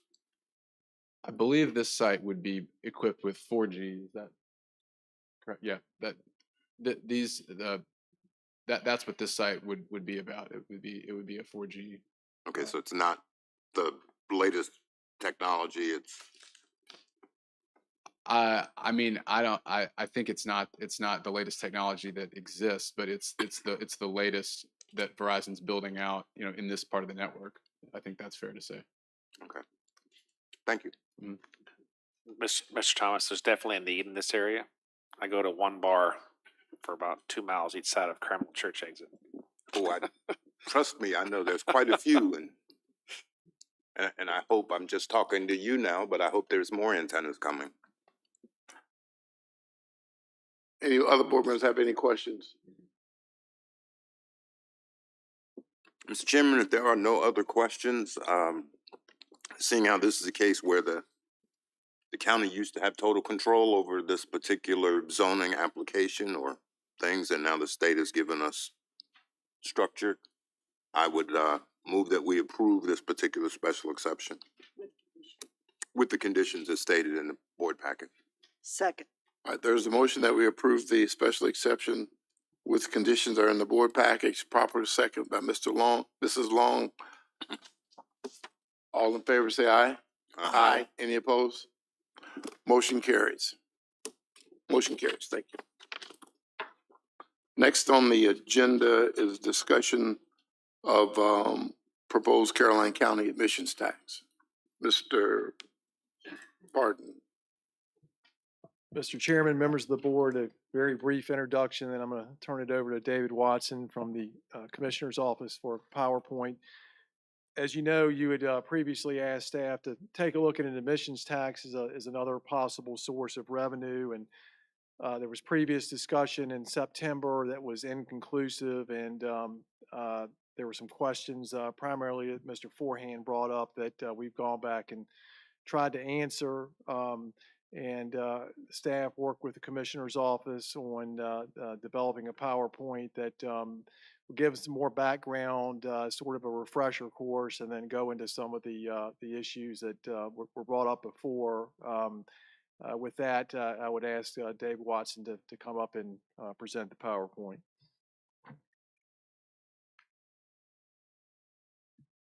All right, good evening. So I'm just going to cover a little short overview of admissions tax, and I'll answer any questions at the end. So general guidelines, Code of Virginia enables counties to levy a tax on admissions charged for attendance at any event.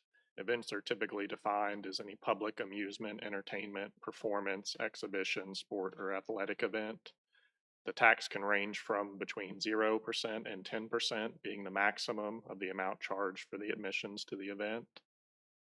So the categories for rates, the Code of Virginia also lays out 6 categories for the purposes of taxation. The board can set different rates between 0 and 10% for each category. The first category being admissions charged for attendance at any event, the gross receipts of which wholly go to charitable purposes. So this, based on research, all localities that we looked at that already have admissions tax have this set at 0. Number 2 is admissions charged for attendance at public and private, elementary, secondary, and college school sponsored events, including events sponsored by school recognized student organizations. This again, everybody we looked at that already has admissions tax has this at 0%. Number 3 is admissions charged for entry into museums, botanical, or similar gardens and zoos. So far, we look at it, we don't have anything that would apply in this category for Caroline, although the other localities, even though they might not have any, have this set the same as their general rate in number 6. Number 4 is admissions charged to participants in order to participate in sporting events. The board may establish the rate for this class as low as 0% if there's any concern about the impact to participants or teams. This does not remove the admissions tax charge to the spectators of the event.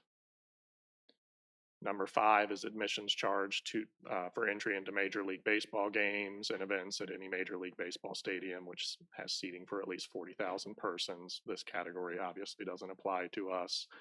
Again, same as the localities, even though they may not have a stadium like this, they tend to set this at the same rate as number 6, their general rate.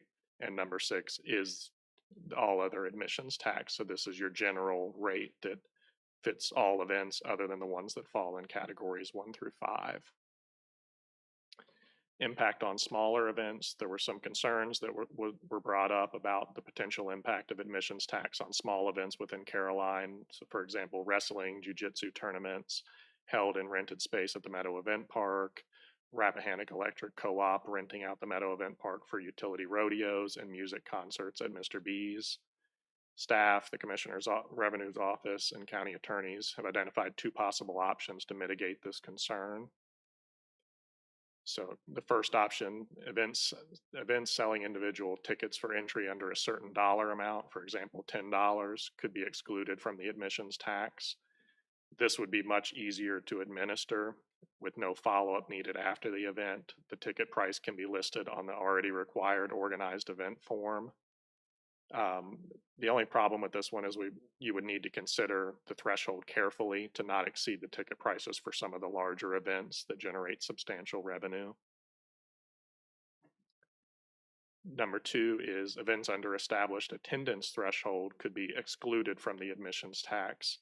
This would be difficult for the event organizers to estimate prior to charging or not charging the admissions tax. This would need follow-up after the event to confirm the ticket sales, and this leaves the possibility for some confusion on whether to charge it or not charge it. So what we don't want to see is somebody estimate their ticket sales lower and not charge it, and then we find out later that it's too high or the opposite.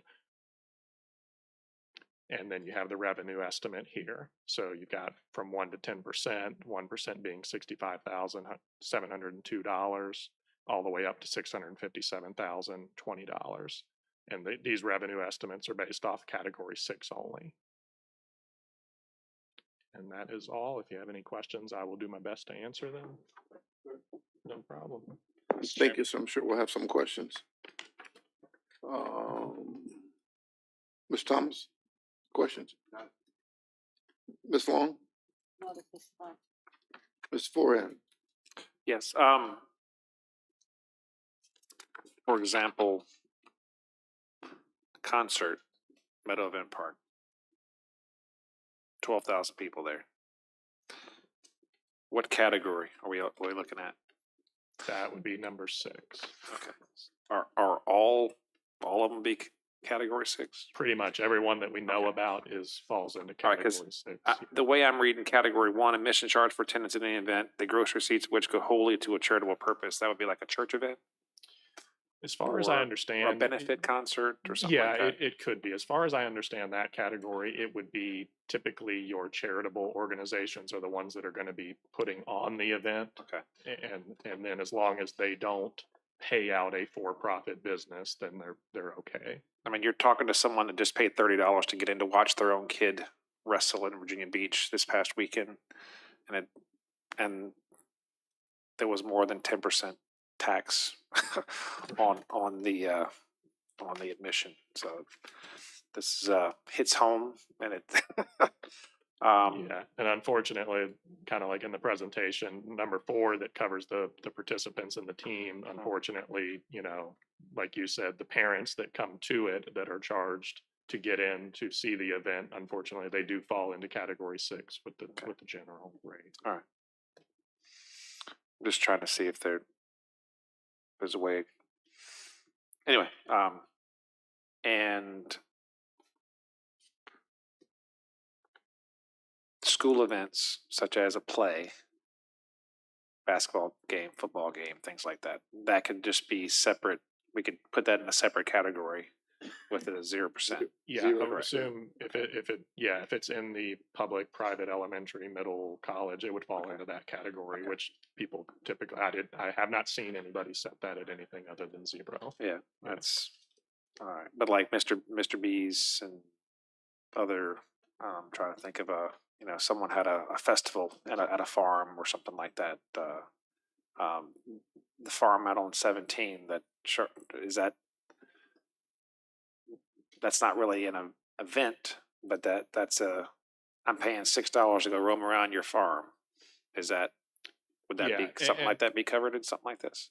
It, as far as I understand, and I mean, Chris may correct me on this, but as far as I understand, that type would fall into admissions tax because they have things that you can do there, exhibitions there, things like that. So as far as I understand, I mean, I think we talked about it at one point, and they, for example, the Sneed's Farm, I believe, and I could be wrong in this, but they do charge to come in and cut your own Christmas tree. Right. That obviously is not an event or an exhibition of anything. So those you wouldn't need to charge it on. So they would have to, if this were to pass through, they would have to separate that and charge it on for the people coming in to do the event part of it or the exhibition part of it, and not for those people doing that side.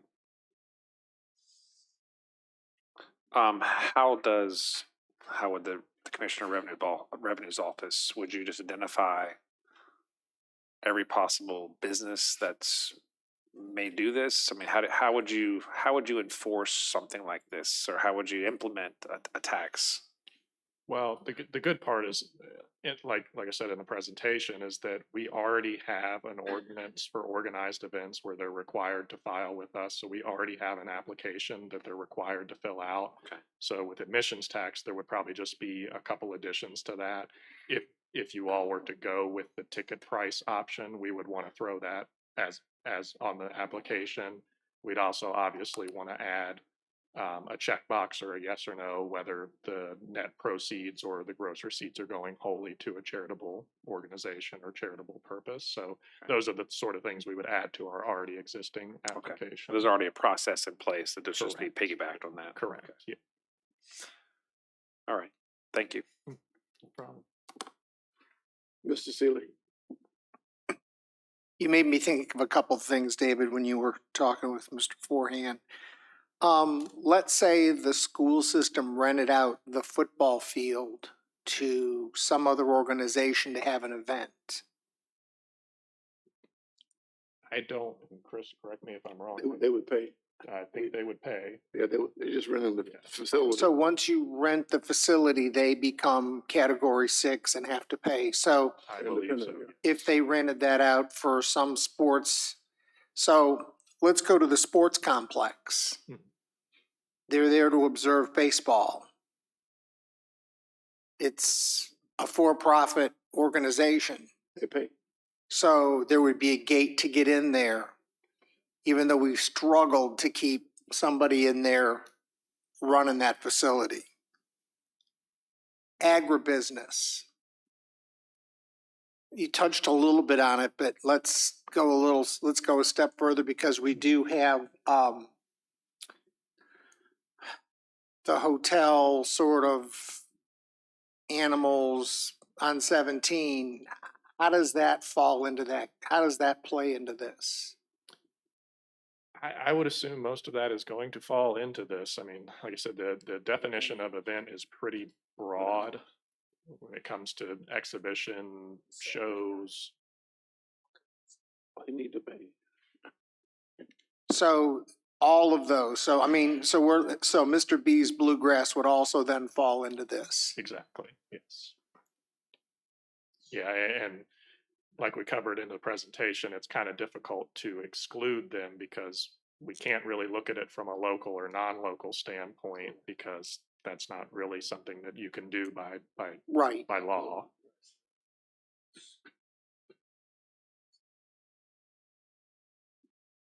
Have to what? So if you rent the football, if you were to rent a school facility or a gym for an event, would they then fall into the admissions tax arena? The event would. Yeah. You had a wrestling match. If you had a wrestling match. That particular exemption only applies to events that are sponsored by the school. Yeah. So if the school is just saying, hey, so and so, you can use our facilities. You can have a dance. No in charge, our or we charge you. If it's not sponsored by the school, then it wouldn't fall within that exemption. But the follow-up question is, would something like that require paperwork in the Christian Revenue's office? I would paperwork to explain the event. To the paperwork that we refer to, this would be piggybacking on? And this is probably for, Sorry, I didn't hear the first part But of that. what's a rental? if someone were to rent the gym Mhm. of any existing structure, it could be the sports complex, could be a gymnasium. Now, we can all agree that the event itself would fall underneath that. Yeah. But is the paperwork necessary in the Commissioner of Revenue's office to have the event there, since it's an existing venue? It's not like a once, it's not in a field, it's not at Mr. B's park, that's twice a year. Is that still to the process? Okay. Yeah, that All still right. is. And They would have as to of be right licensed now, the main reason why we get the organized event application, so even if somebody rents out, like you said, the room in the high school or the gym, and they hold an event, as of right now, the main reason why we're getting the organized event application is to track the vendors that they may bring in to that event, to track them for. So that's already beverage being tax. captured. Correct. Okay, even if it's at an existing event that would normally, or a venue that's normally excluded, the process is already in place for that. Okay. Yeah. Because you'd have to have a license or something to have that event anyway. You wouldn't just, I don't know. if you did a wrestling match at the high school, for example, and that company rented the gym, they'd have to go through the same process through Commissioner of Revenue's office Yeah. to charge admission. Well, So, but I mean, I don't know. I've rented a Mr. gymnasium Colley- in Hanover, and I didn't get a license. right, I was gonna say, I've rented plenty of this schools around the region for different things and never. Can I just add one thing? Starting to talk about renting these buildings. If you were to say rent the sports complex to do something that was sports related, you're probably all right. You want to run a dance or a concert or those type of things, somebody's got to get in planning before that would have to be approved. Same thing with the football field. You couldn't rent the football field and then want to do a music festival. That requires some sort of zoning approval prior. So some of this, there's not a lot of facilities that are just open for entertainment venues. They are specific use facilities. So I think we're getting a lot of examples that are going to run afoul of zoning before they end up in the commissioner's office. Well, no, here's needing my a permit. example of the football field. Somebody wants to rent it for a lacrosse tournament because it's centrally located. Right. And So they need a football field and they're gonna run a if it's lacrosse. for profit, it's not for the schools, it's not. We don't have a lacrosse team, so I it know, would but I'm be- saying, I mean, even some district, some other school-related nonprofit. If it's for profit, somebody says, "Hey, I want to do something, a soccer tournament or whatever that might be, for profit," it would need a emissions tax form. So what I'm saying is they wouldn't be able to just rent it for willy-nilly things that you really couldn't do on a football field that's not designed to do, that would run afoul of zoning type regulations. So That's all I wanted to add in. Think about zoning before you start thinking about every, somebody's farm field and they want to do a big music festival. That's not permitted by zoning. So that's going to stop there before, and or if it gets approved by the board, then we'll know. And Unless it's free. No, a music festival I don't think is allowed for a certain gathering, free or otherwise.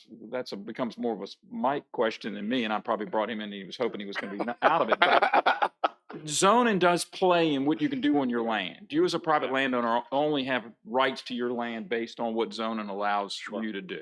So I just wanted to make sure you're thinking through all those things when you're doing Well, I'm the thinking way too examples. much on this, actually.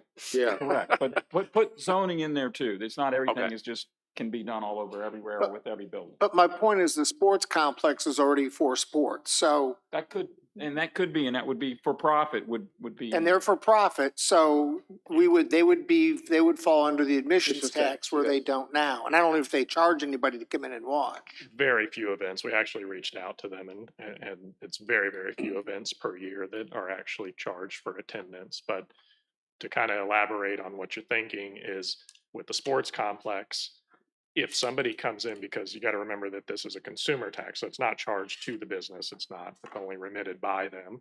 So if a school comes, if it is a school organized event that comes and uses the sports complex as the venue, it would be, if you guys chose to use 0% on that category, then they wouldn't have to charge admissions tax. But if, like Mr. Cully said, if a for-profit, not a school-sponsored event would come in to that same location, they would need to charge admissions. So Clay, how do you get charged going to your son's events?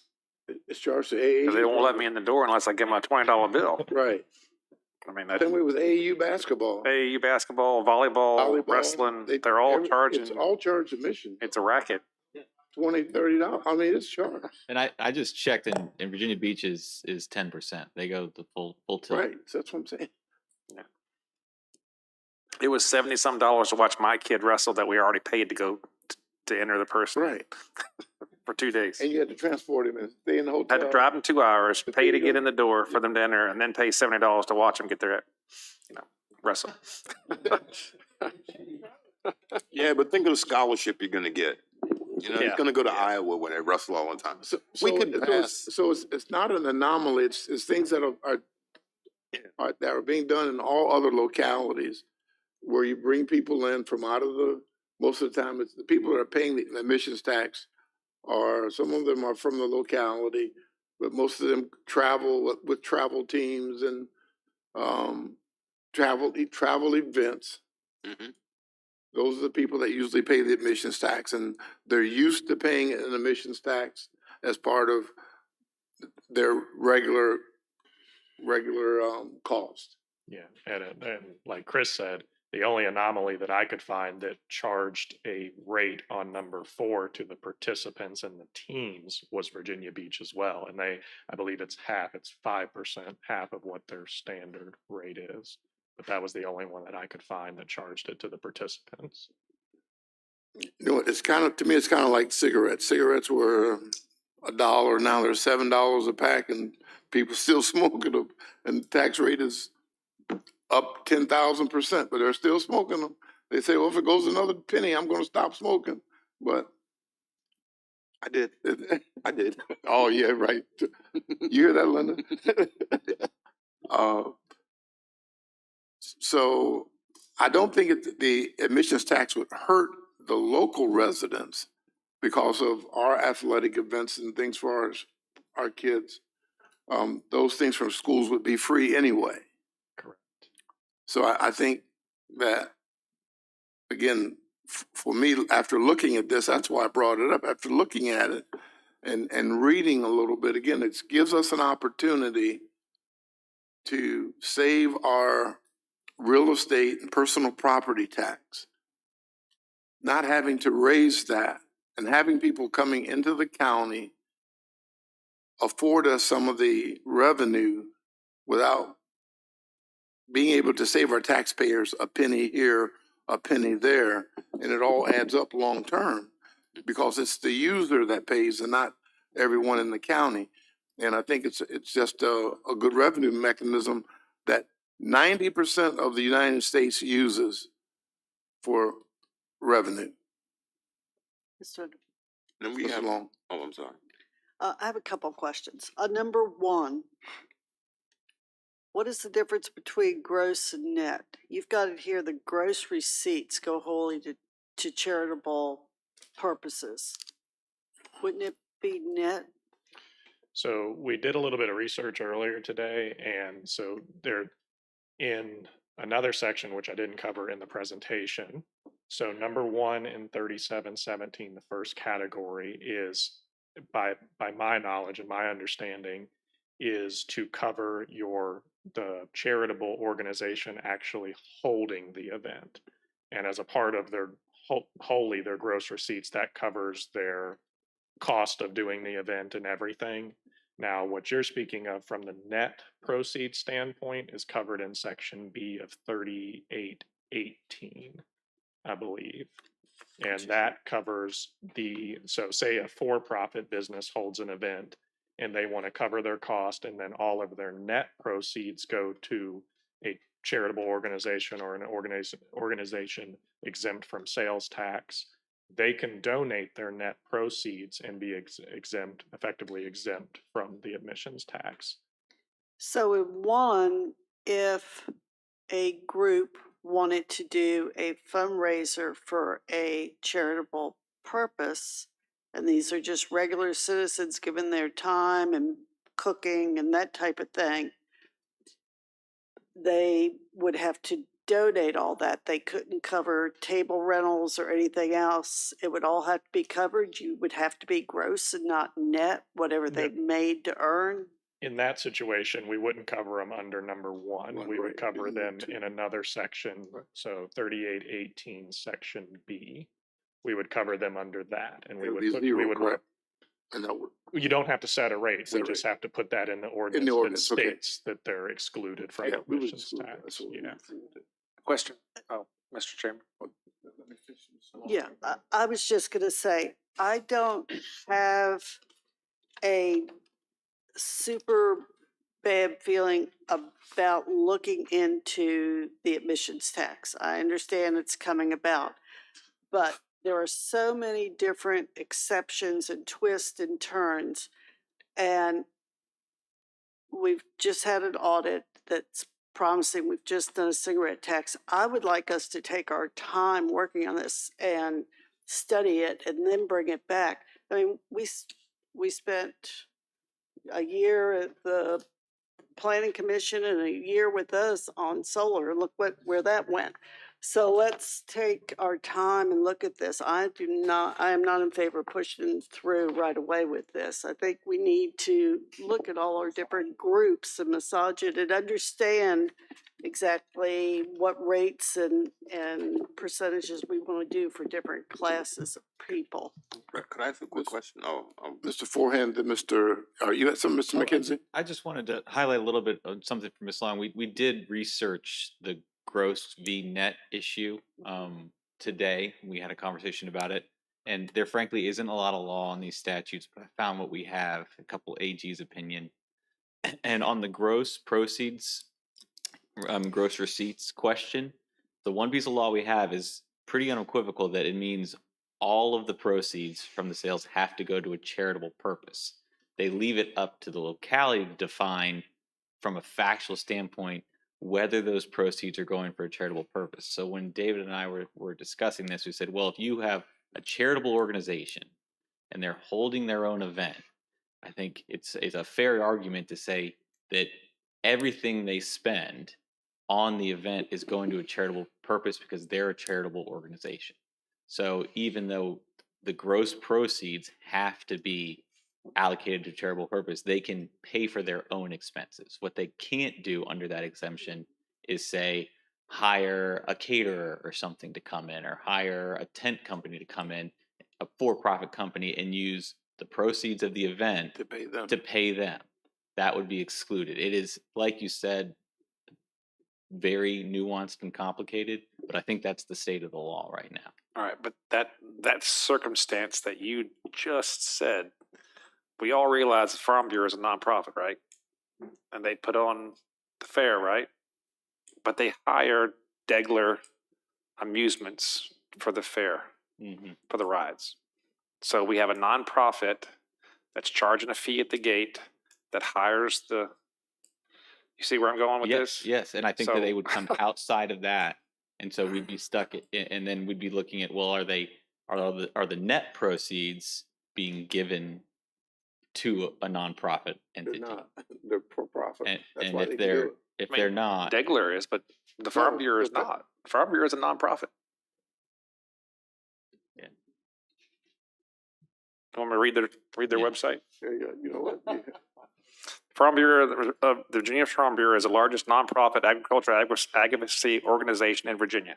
But I think that in the net proceeds, they have to be raising money for a charitable purpose. And so the question is the nonprofit is the Farm Bureau, by holding the fair, raising money for a charitable purpose? Agricultural. $3,000. I'm not arguing one way or the other. Right. Just yeah. I would. A year. Okay. You ever get your law license? What? And, I'm just saying that Which is why we need to study. That's something we should watch. Mr. Thomas? I was just wondering, is the easiest thing to do what he has as option one, with all the other exceptions we have, of course, but it says, you know, if tickets are above a certain value, $10, then you charge the admissions tax. And we exclude, we're excluding sports, we're excluding schools, exclude whatever else you want to exclude less than 300 people attending or whatever.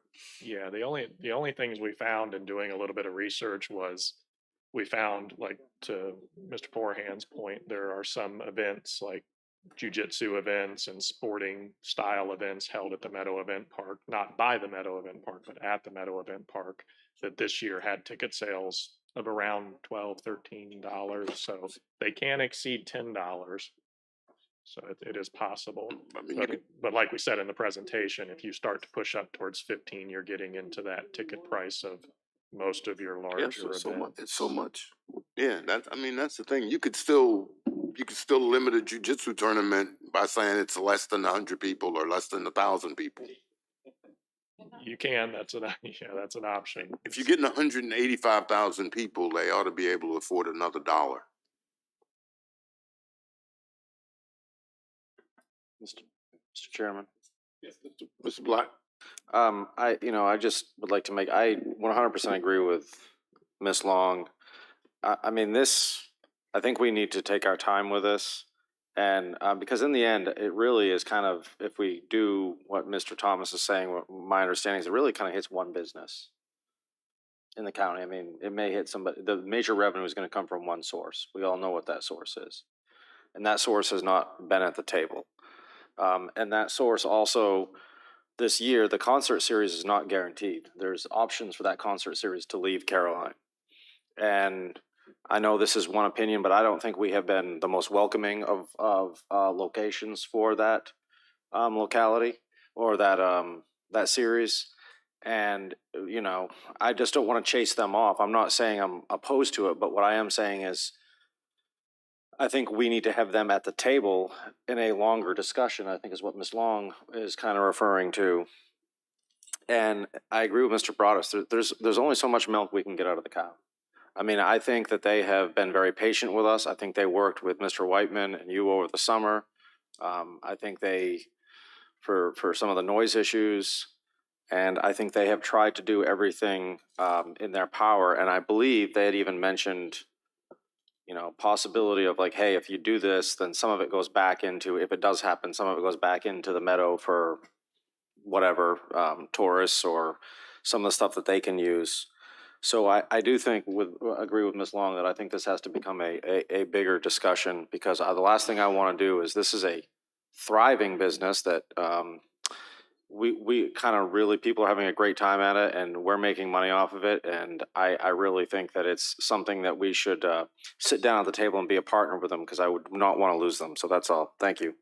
Thank you. I would just like to say, it's not Farm Bureau that's paying. You keep saying they are paying it. It's not. It's the participants that pay. Just as you go to any other event, you drive to see the Washington Redskins, you pay to park. The Washington Redskins don't pay that fee. You pay it out of your pocket. So it's not hurting the venue. Now, I think you can outprice yourself with the venue. I think you have to be reasonable. But I think the patrons are the people that we are paying for the convenience of the inconvenience that we cause for some people. So there's some inconveniences that people are having to deal with for some of those venues. So it's just another way of probably offsetting some of our cost as well. So without having to tax the taxpayer. And again, I think every book that you read regarding generating revenue will tell you that use tax is the best way to generate revenue without harming your citizenry. While I agree with that, Mr. Chairman, in theory, if the concert venue were to say, you know what, we've got a place in Chesterfield, which is an opportunity for them to go to, and we do the admissions tax and then they're gone, guess how much money we've raised? They'll pay it in Chesterfield. So, no. I guarantee you. So Chesterfield already has an so admissions I mean, tax. so we would lose the revenue, all the revenue. So I think we have to be very careful what we wish for. People still drive down the interstate and they pay the toll from New York to, they still use 95. Mr. Chairman. Yes, ma'am. To get back to my Yes. point, Yes, I would ma'am. move that we table this until we can have a couple of work sessions. The staff can research it some more. There's no super hurry in doing this.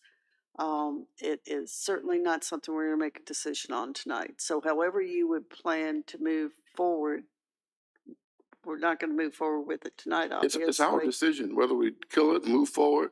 And if your motion is to do further research, then that's the motion that's on the table. Then I would make that motion. There's a motion that Mr. Pardon you. I was just going to ask, I think staff would like to know what specifically you would like us, what additional information you'd like to have. What would you like us to research? I like a list of different different businesses and charities in the county that would be affected. I'd like to know the difference between gross and net and how we're going to figure that one out. And if legal is sure that what they can take off, if a nonprofit wants to do a fundraiser, do they have, if they rent tables, are they out of fundraiser? So it's, it's just lots of little details. How are we going to work? What can they charge at schools? What can they not? How do you do local to people coming in? I'm not deciding anything on this tonight. Okay, there's a motion by Mrs. Long that we defer this to get additional information. Can I get a second? Second. There's a motion or proper second that we defer the decision on the admissions tax to a later date. All in favor say aye. Aye. Any opposed? Motion carries. I just hope we're this considerate when we're talking about tax increases, which we haven't been. We need this right now. All right, next on the agenda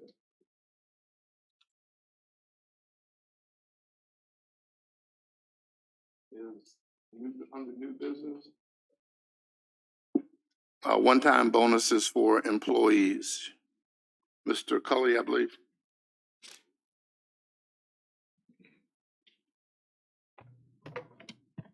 Mr. Chairman, members of the board, this matter had been up and you had adopted the ability to do bonuses for county employees back several months ago, but we had recommended at the time that we, get finished with the audit so we would know how we finished the year. And you heard earlier tonight how we finished the year. So this matter is back for your consideration. We've got several options.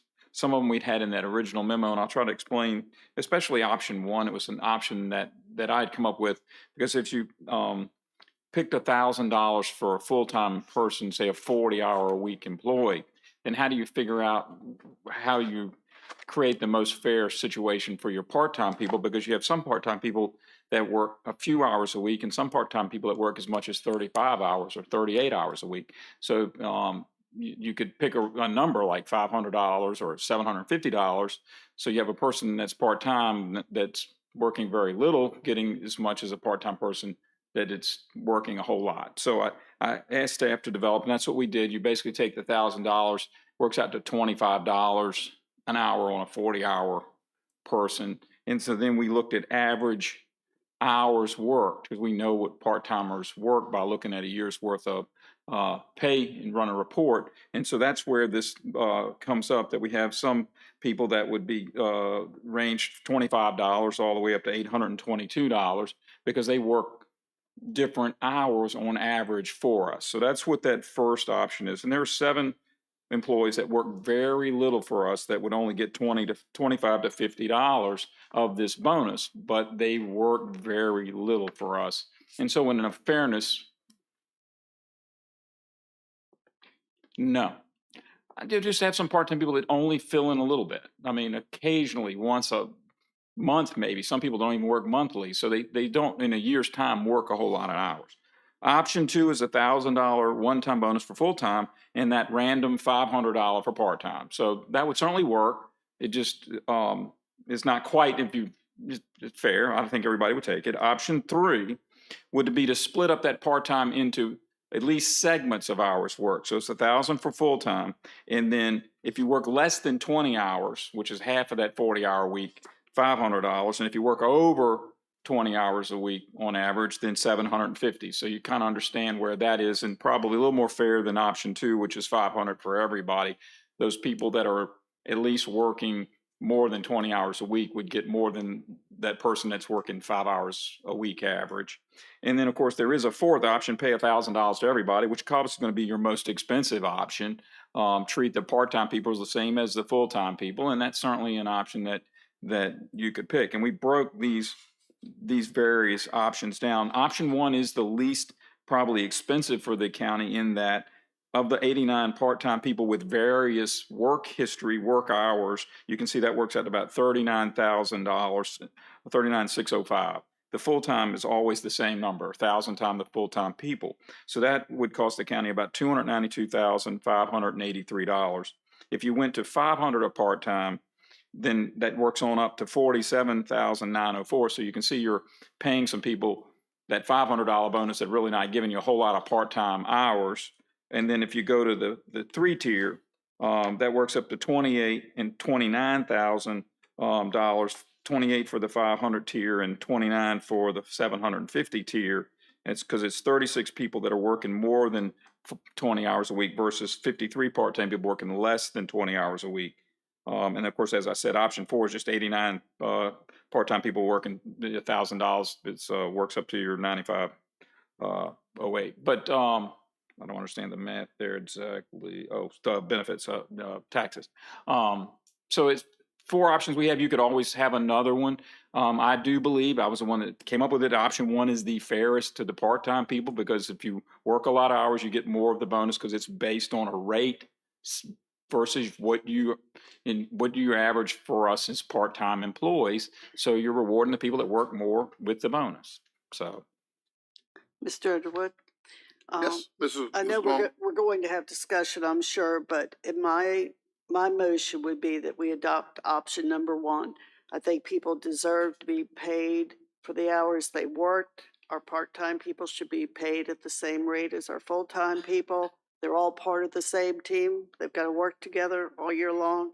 And to me, that is fair and would be appreciated by everyone and make everyone feel included at the same level. So I would motion that we adopt option number 1. I'll second. All right, there's a motion and a second. Any discussion? Any discussion? I have a question. I had go ahead. And this is just, I'm just trying to figure out category. So somebody who works at the transfer site, they're all part-time, correct? Correct. Other than, Okay. at work at the site. Work Yes, at the correct, site, correct. you know.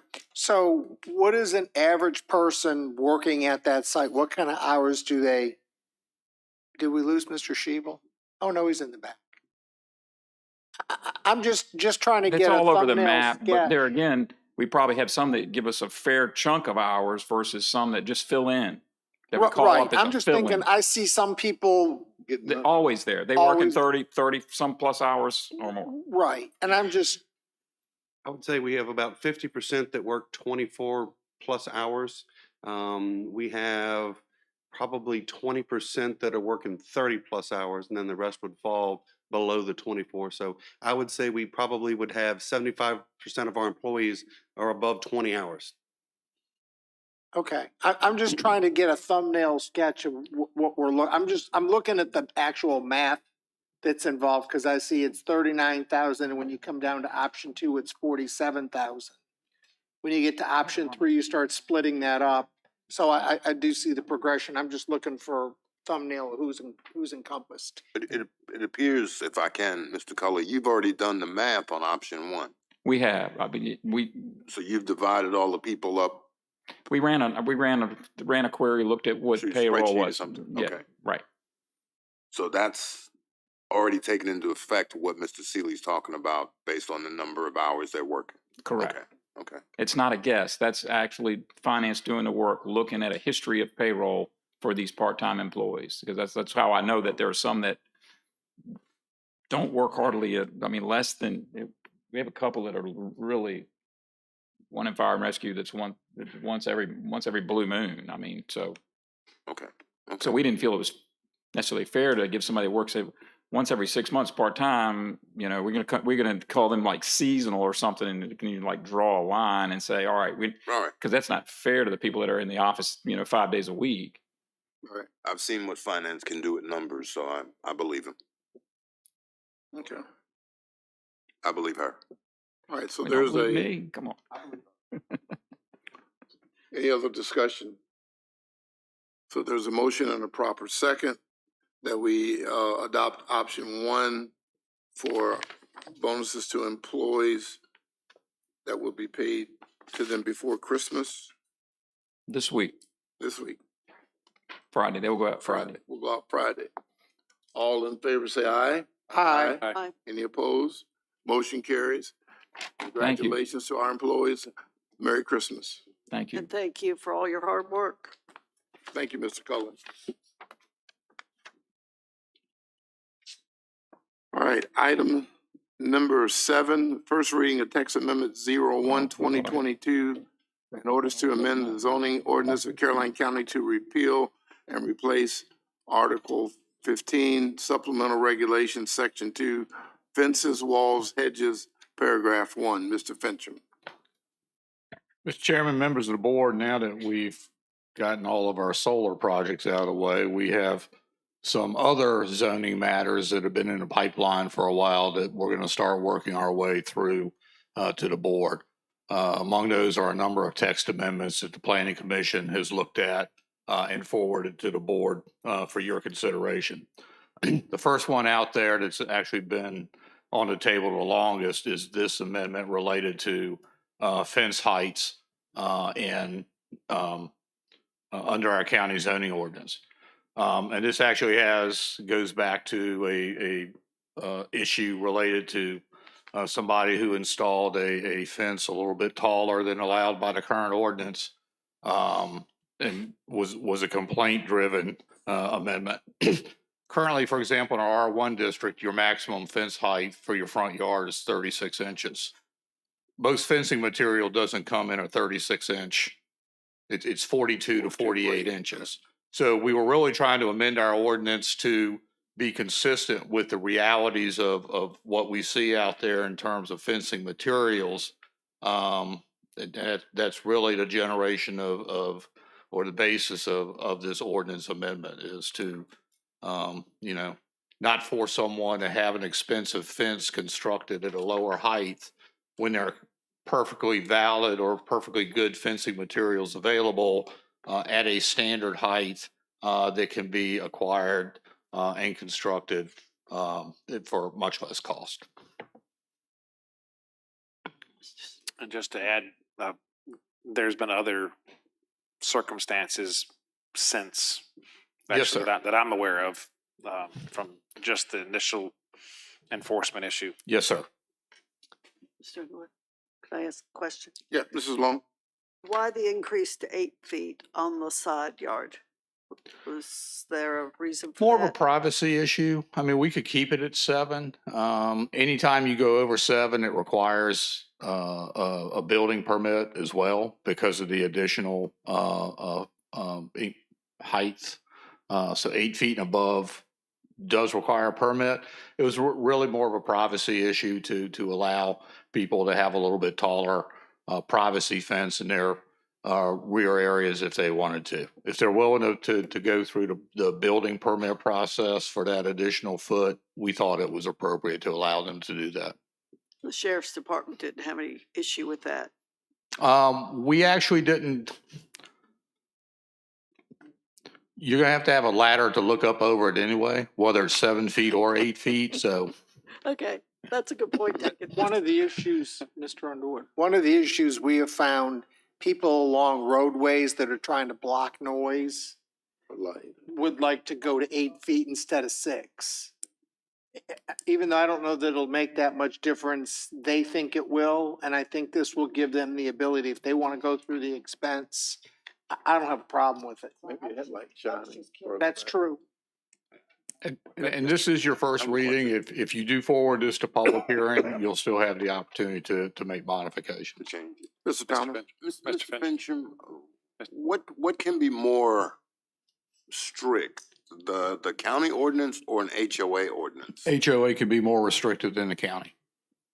Okay, so, well, that answers the question then, because if we say 7 or 8 feet and the HOA says 6 feet, and somebody puts up 8 feet saying it's okay with the county, the HOA has the authority to say no. Yes, sir. Okay, thank you, sir.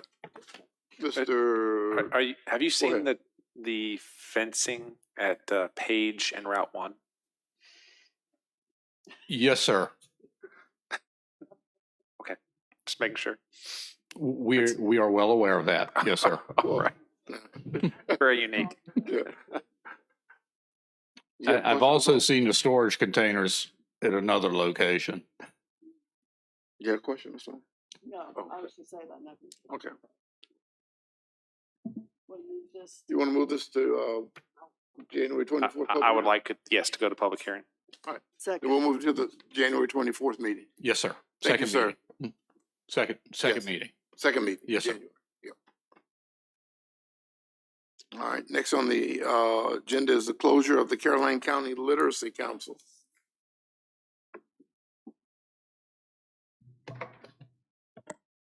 Good evening. Unfortunately, as you can see from the letter, the Literacy Council has been dormant now for several years, prior to even to the pandemic, and they don't really have any clients, and the volunteers that were running it are not really able, or they're past retirement age. It's a second career, and and so they have returned the money. The treasurer has received this $17,000 the other day. Last week, I think it was last week. And so we're just letting y'all know that they are formally closed. We may have some ideas of what to do with that space to free up some other space. So we may bring that back in January. Not like we have a choice. It is disappointing. I wonder if you could check, Mr. Cully, if the school provides a literacy program. I'll be glad to.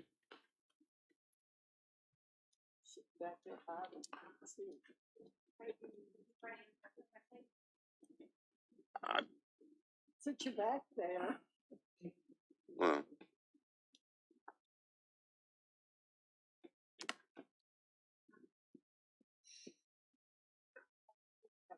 Good evening, everyone. good evening. I believe the question on the floor is, does the school division operate a literacy committee or a literacy program? Literacy program. Oh, goodness. I could stand here for And quite talk- some go ahead. time talking extensively about our Tier 1 core instructional program for reading. It is multi-pronged. Does it Kate- cover adults? No. This covered adults. We would have adult education programs that we utilize that are available to the community, but they vary in their availability based on demand. Okay, but so the answer is yes, based on demand. Correct. Okay, I just want to know to point people to the adult education program Yes. instead of this program, which is no longer functioning. Correct. Thank you very much. Wonderful. You are welcome. Dr. Cover, Good to see you. the Good to amount see you of as well. funds for your adult education program, do you have any idea? I would not be able to venture a guess this evening, but we can certainly get you information associated with both the literacy program as well as the funding for adult ed. Yeah. Sure. Yep, thank you. Any more questions for board? All right. Agenda item number 9, request to petition circuit court that no special election to be held to fill upcoming vacancy in the office of the sheriff. Do we need a, Mr. Underwood, Just a I would motion. move that we proceed with the petition to the circuit court as stated in our handout here in our package. Second. All right, there's a motion by Mrs. Long that we send a petition to the court, so there's no special election needed to fill the vacancy. There's proper second for the sheriff's office. All in favor, say aye. One discussion question. Discussion, sure. I was just reading it. It says December 31st, 2022. But when it's within 12 months preceding the end of the term would be December 31st, 2023. Excuse me? January 1. Okay, so it's 1 day within that actual time frame. All right, that's what I was just. Amount, but it's the vacancy is occurring January 1, 2023. So it's within 1 year. At 12:01, so that makes it right. Exactly. Okay. And I just wanted to make sure we had the right time, if we had to keep him for another day or not. Yeah, there was He's not discussions, but He's going to stay another day. I see him standing up. this makes it much simpler under the statute. Okay, to absolutely. proceed that way. Yeah, I just want to make sure we were doing it within the year frame. Thank you. Mr. Chairman, So we have, yes, sir. we have a short recess. Short recess? Yeah. Yes. I'm just kidding. I thought we were going to have the fire chief go back there and start CPR. All right, don't play. All right, there's a motion and a proper second that we petition the circuit court that no special exception should be held to fill the upcoming vacancy in the office of the sheriff. All in favor, say aye. Aye. Any opposed? No. Motion carries. Agenda item number 10. Proposed changes in design of the new Sparta Volunteer Fire Station to match Carmel Church Station. That pretty much says it. Got it. For your consideration tonight, Mr. Chair, members of the board, is just that. We looked at the Sparta station design. Originally, we had a two-phase design, building one phase, which was the 4-bay apparatus in a day section for the volunteers, and then later adding on a more elaborate section for sleeping quarters, exercise room, laundry, et cetera, and some additional bathrooms for career staff coverage. As we started working through those designs, we came up with a lot of problems. This is a slab on grade, this two-phase design. We'd have to bring the stub outs for the bathrooms and the laundry and all of that stuff. So as we looked at doing that two-phase design, it was probably going to be more cost effective for us to build the shell of the entire building at that point. And maybe not finish the inside of that second phase. As we went through the Carmel Church Station design, we worked through a lot of problems, and we got that station up and running to the groundbreaking. As we came back to the Sparta station and that design, we had to work through some of those same problems. The two-phase design and the way it was designed left us with some problems, and I've outlined those problems in your packet. I don't think you want me to go through all of those. No. Good presentation. At the end of the day, we'd like to recommend going with the same design for this station and other stations in the future. Thank you, sir. I make a motion, we accept the chief's recommendation and build the Carmel Church Station at Sparta and be done with it, and saves money all the way around. Meet Sparta. In Sparta, I'm sorry. The Carmel Church Station in Sparta. Same design. Is there a second? I'll second, but I do have a question. All right. There's a motion, a proper second, that we use the same design for Sparta as we have done are using at Carmel Church. Discussion. My only concern, well, I guess the cost will go up notably. Mr. Shebel's outlined the cost in your packet. Mr. Gully, you want to touch on it? I think it's 165 savings, right? Yeah, right now this is savings to the design. So by using the same building, yes, the cost will be more. However, when they brought this to my attention, we were within 350, 400, 500 square feet of the Carmel Church design. That's just not that right much per square foot. Right now, the square foot cost is about $300. We're hoping they'll be less because things are a little bit better than they were when we bid Carmel Church. So we're all hopeful that it'll be less than the Carmel Church. We know it'll be less on some things. We've got less utilities, site work, all those things that we had over there we don't have. So we know we're going to save money on all that. And we think the per square foot cost of the actual structure will be less as well. But for 350 square foot difference to to pay the architects to design another building. And so yes, building will probably be a little bit more, but it won't offset the design, what we'll spend on designing a little bit smaller building. All right, and my other concern was just public perception that we're building a very large fire station. I think part of the recognition we've come to is as we moved down the road and build this station, we're not going to be far from needing to put career there. Whether we like it or not, that is the way the stations are going. We have very few volunteers at both Company 6 and Company 4 and a few more at Company 3. But the station, all of them are struggling. And we're not the only ones nationwide. Yeah. And so we decided that a two-phased approach to build for career, we may be needing it and spending even more money, and it's just right there. So yes, it'll open up as a volunteer station. We're going to use it for training. So a lot of training is going to go on there. We don't have room in any other station to really pull off. And then it'll probably transition within 5, 6, 7, 8 years that we have to start running calls from there, and we feel it can become a model as we do on our both our fire trucks and our ambulances. We put everything in the same place. So we rotate career staff from building to building. The more of these we put on down the line after we're long gone, but it'll be easier no matter when you wake up, you're going to know where everything is, and you're basically working out of the same building instead of struggling. What's behind this door? Where is that? Where do we keep this? Type of thing. So we really want to adopt this as a standard and tweak it as we find things when we open up, Carmel Church and then open this. The third one may have a few tweaks, but basically be the same design. Sure. Okay. And those are my two concerns. So thank you. Thank you. So there's a motion proper second. Excuse me, there's a motion and proper second. Any more discussion? All in favor say aye. Aye. Any opposed? Motion carries. We will use the same design. Information calendar, Mr. Cully.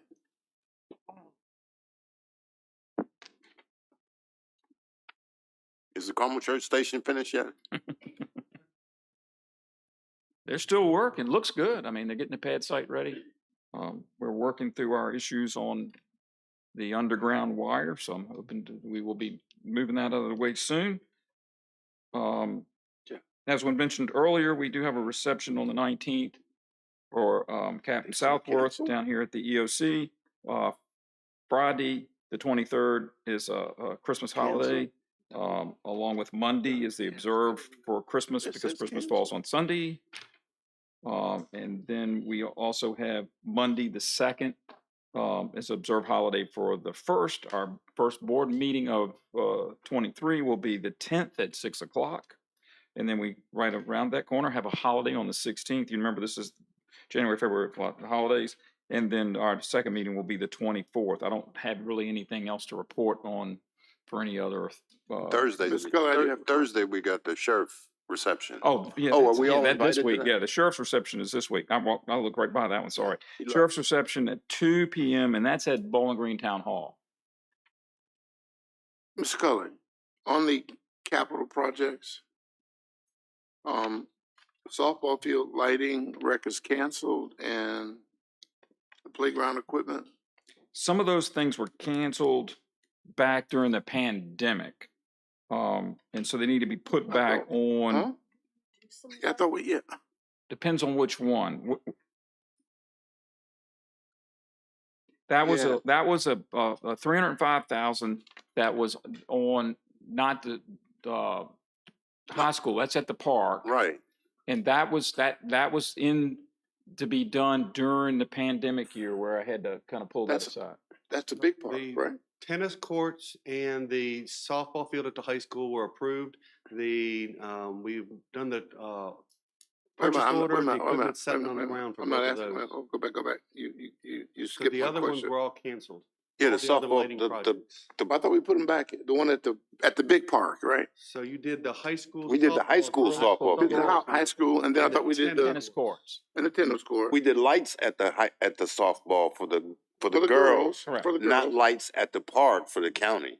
I thought we did the pound, I thought, We did the fencing, We've right? done that. Fencing and backstops. Did the- Yeah. These are old projects. They probably could come off. They were old CIP projects that hit during the pandemic. And as we didn't know what in the world was going to happen to revenue, I canceled those and we haven't done them yet. I thought I was thinking that we approved 3 lighting projects specifically, but apparently only 2.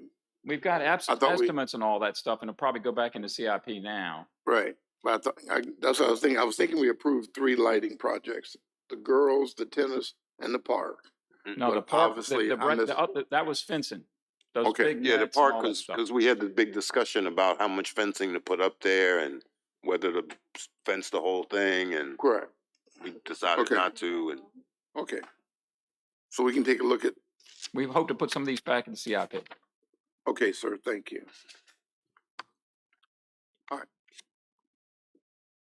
Any other discussion regarding? Here in Southworth's, is next week on Monday at 3 p.m. and that's here? Okay. Next Monday at 3 p.m. here.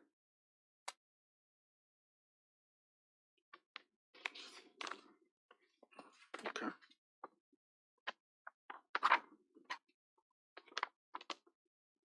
All right.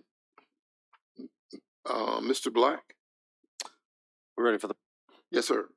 okay. I move that this board convene and close meeting pursuant to 1, the real estate exemption of section 2.2, 3711A3 of the Code of Virginia for discussion with staff regarding potential acquisition of real estate by the county for county administration where discussion in an open meeting would adversely affect the county's bargaining position or negotiating strategy. 2, the personal exemption of 223711A1 of the Code of Virginia to discuss personnel matters relating to the compensation of employees in the county sheriff's office and planning department. And 3, the consultation with legal counsel exemption of 2.23711A8 of the Code of Virginia for consultation with the county attorney and discussion with staff regarding the terms or scope of a contract relating to an economic development project in the Port Royal District.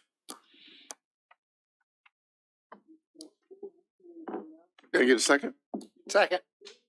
All in favor, say aye. Aye. We're now in closed session.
Jeff.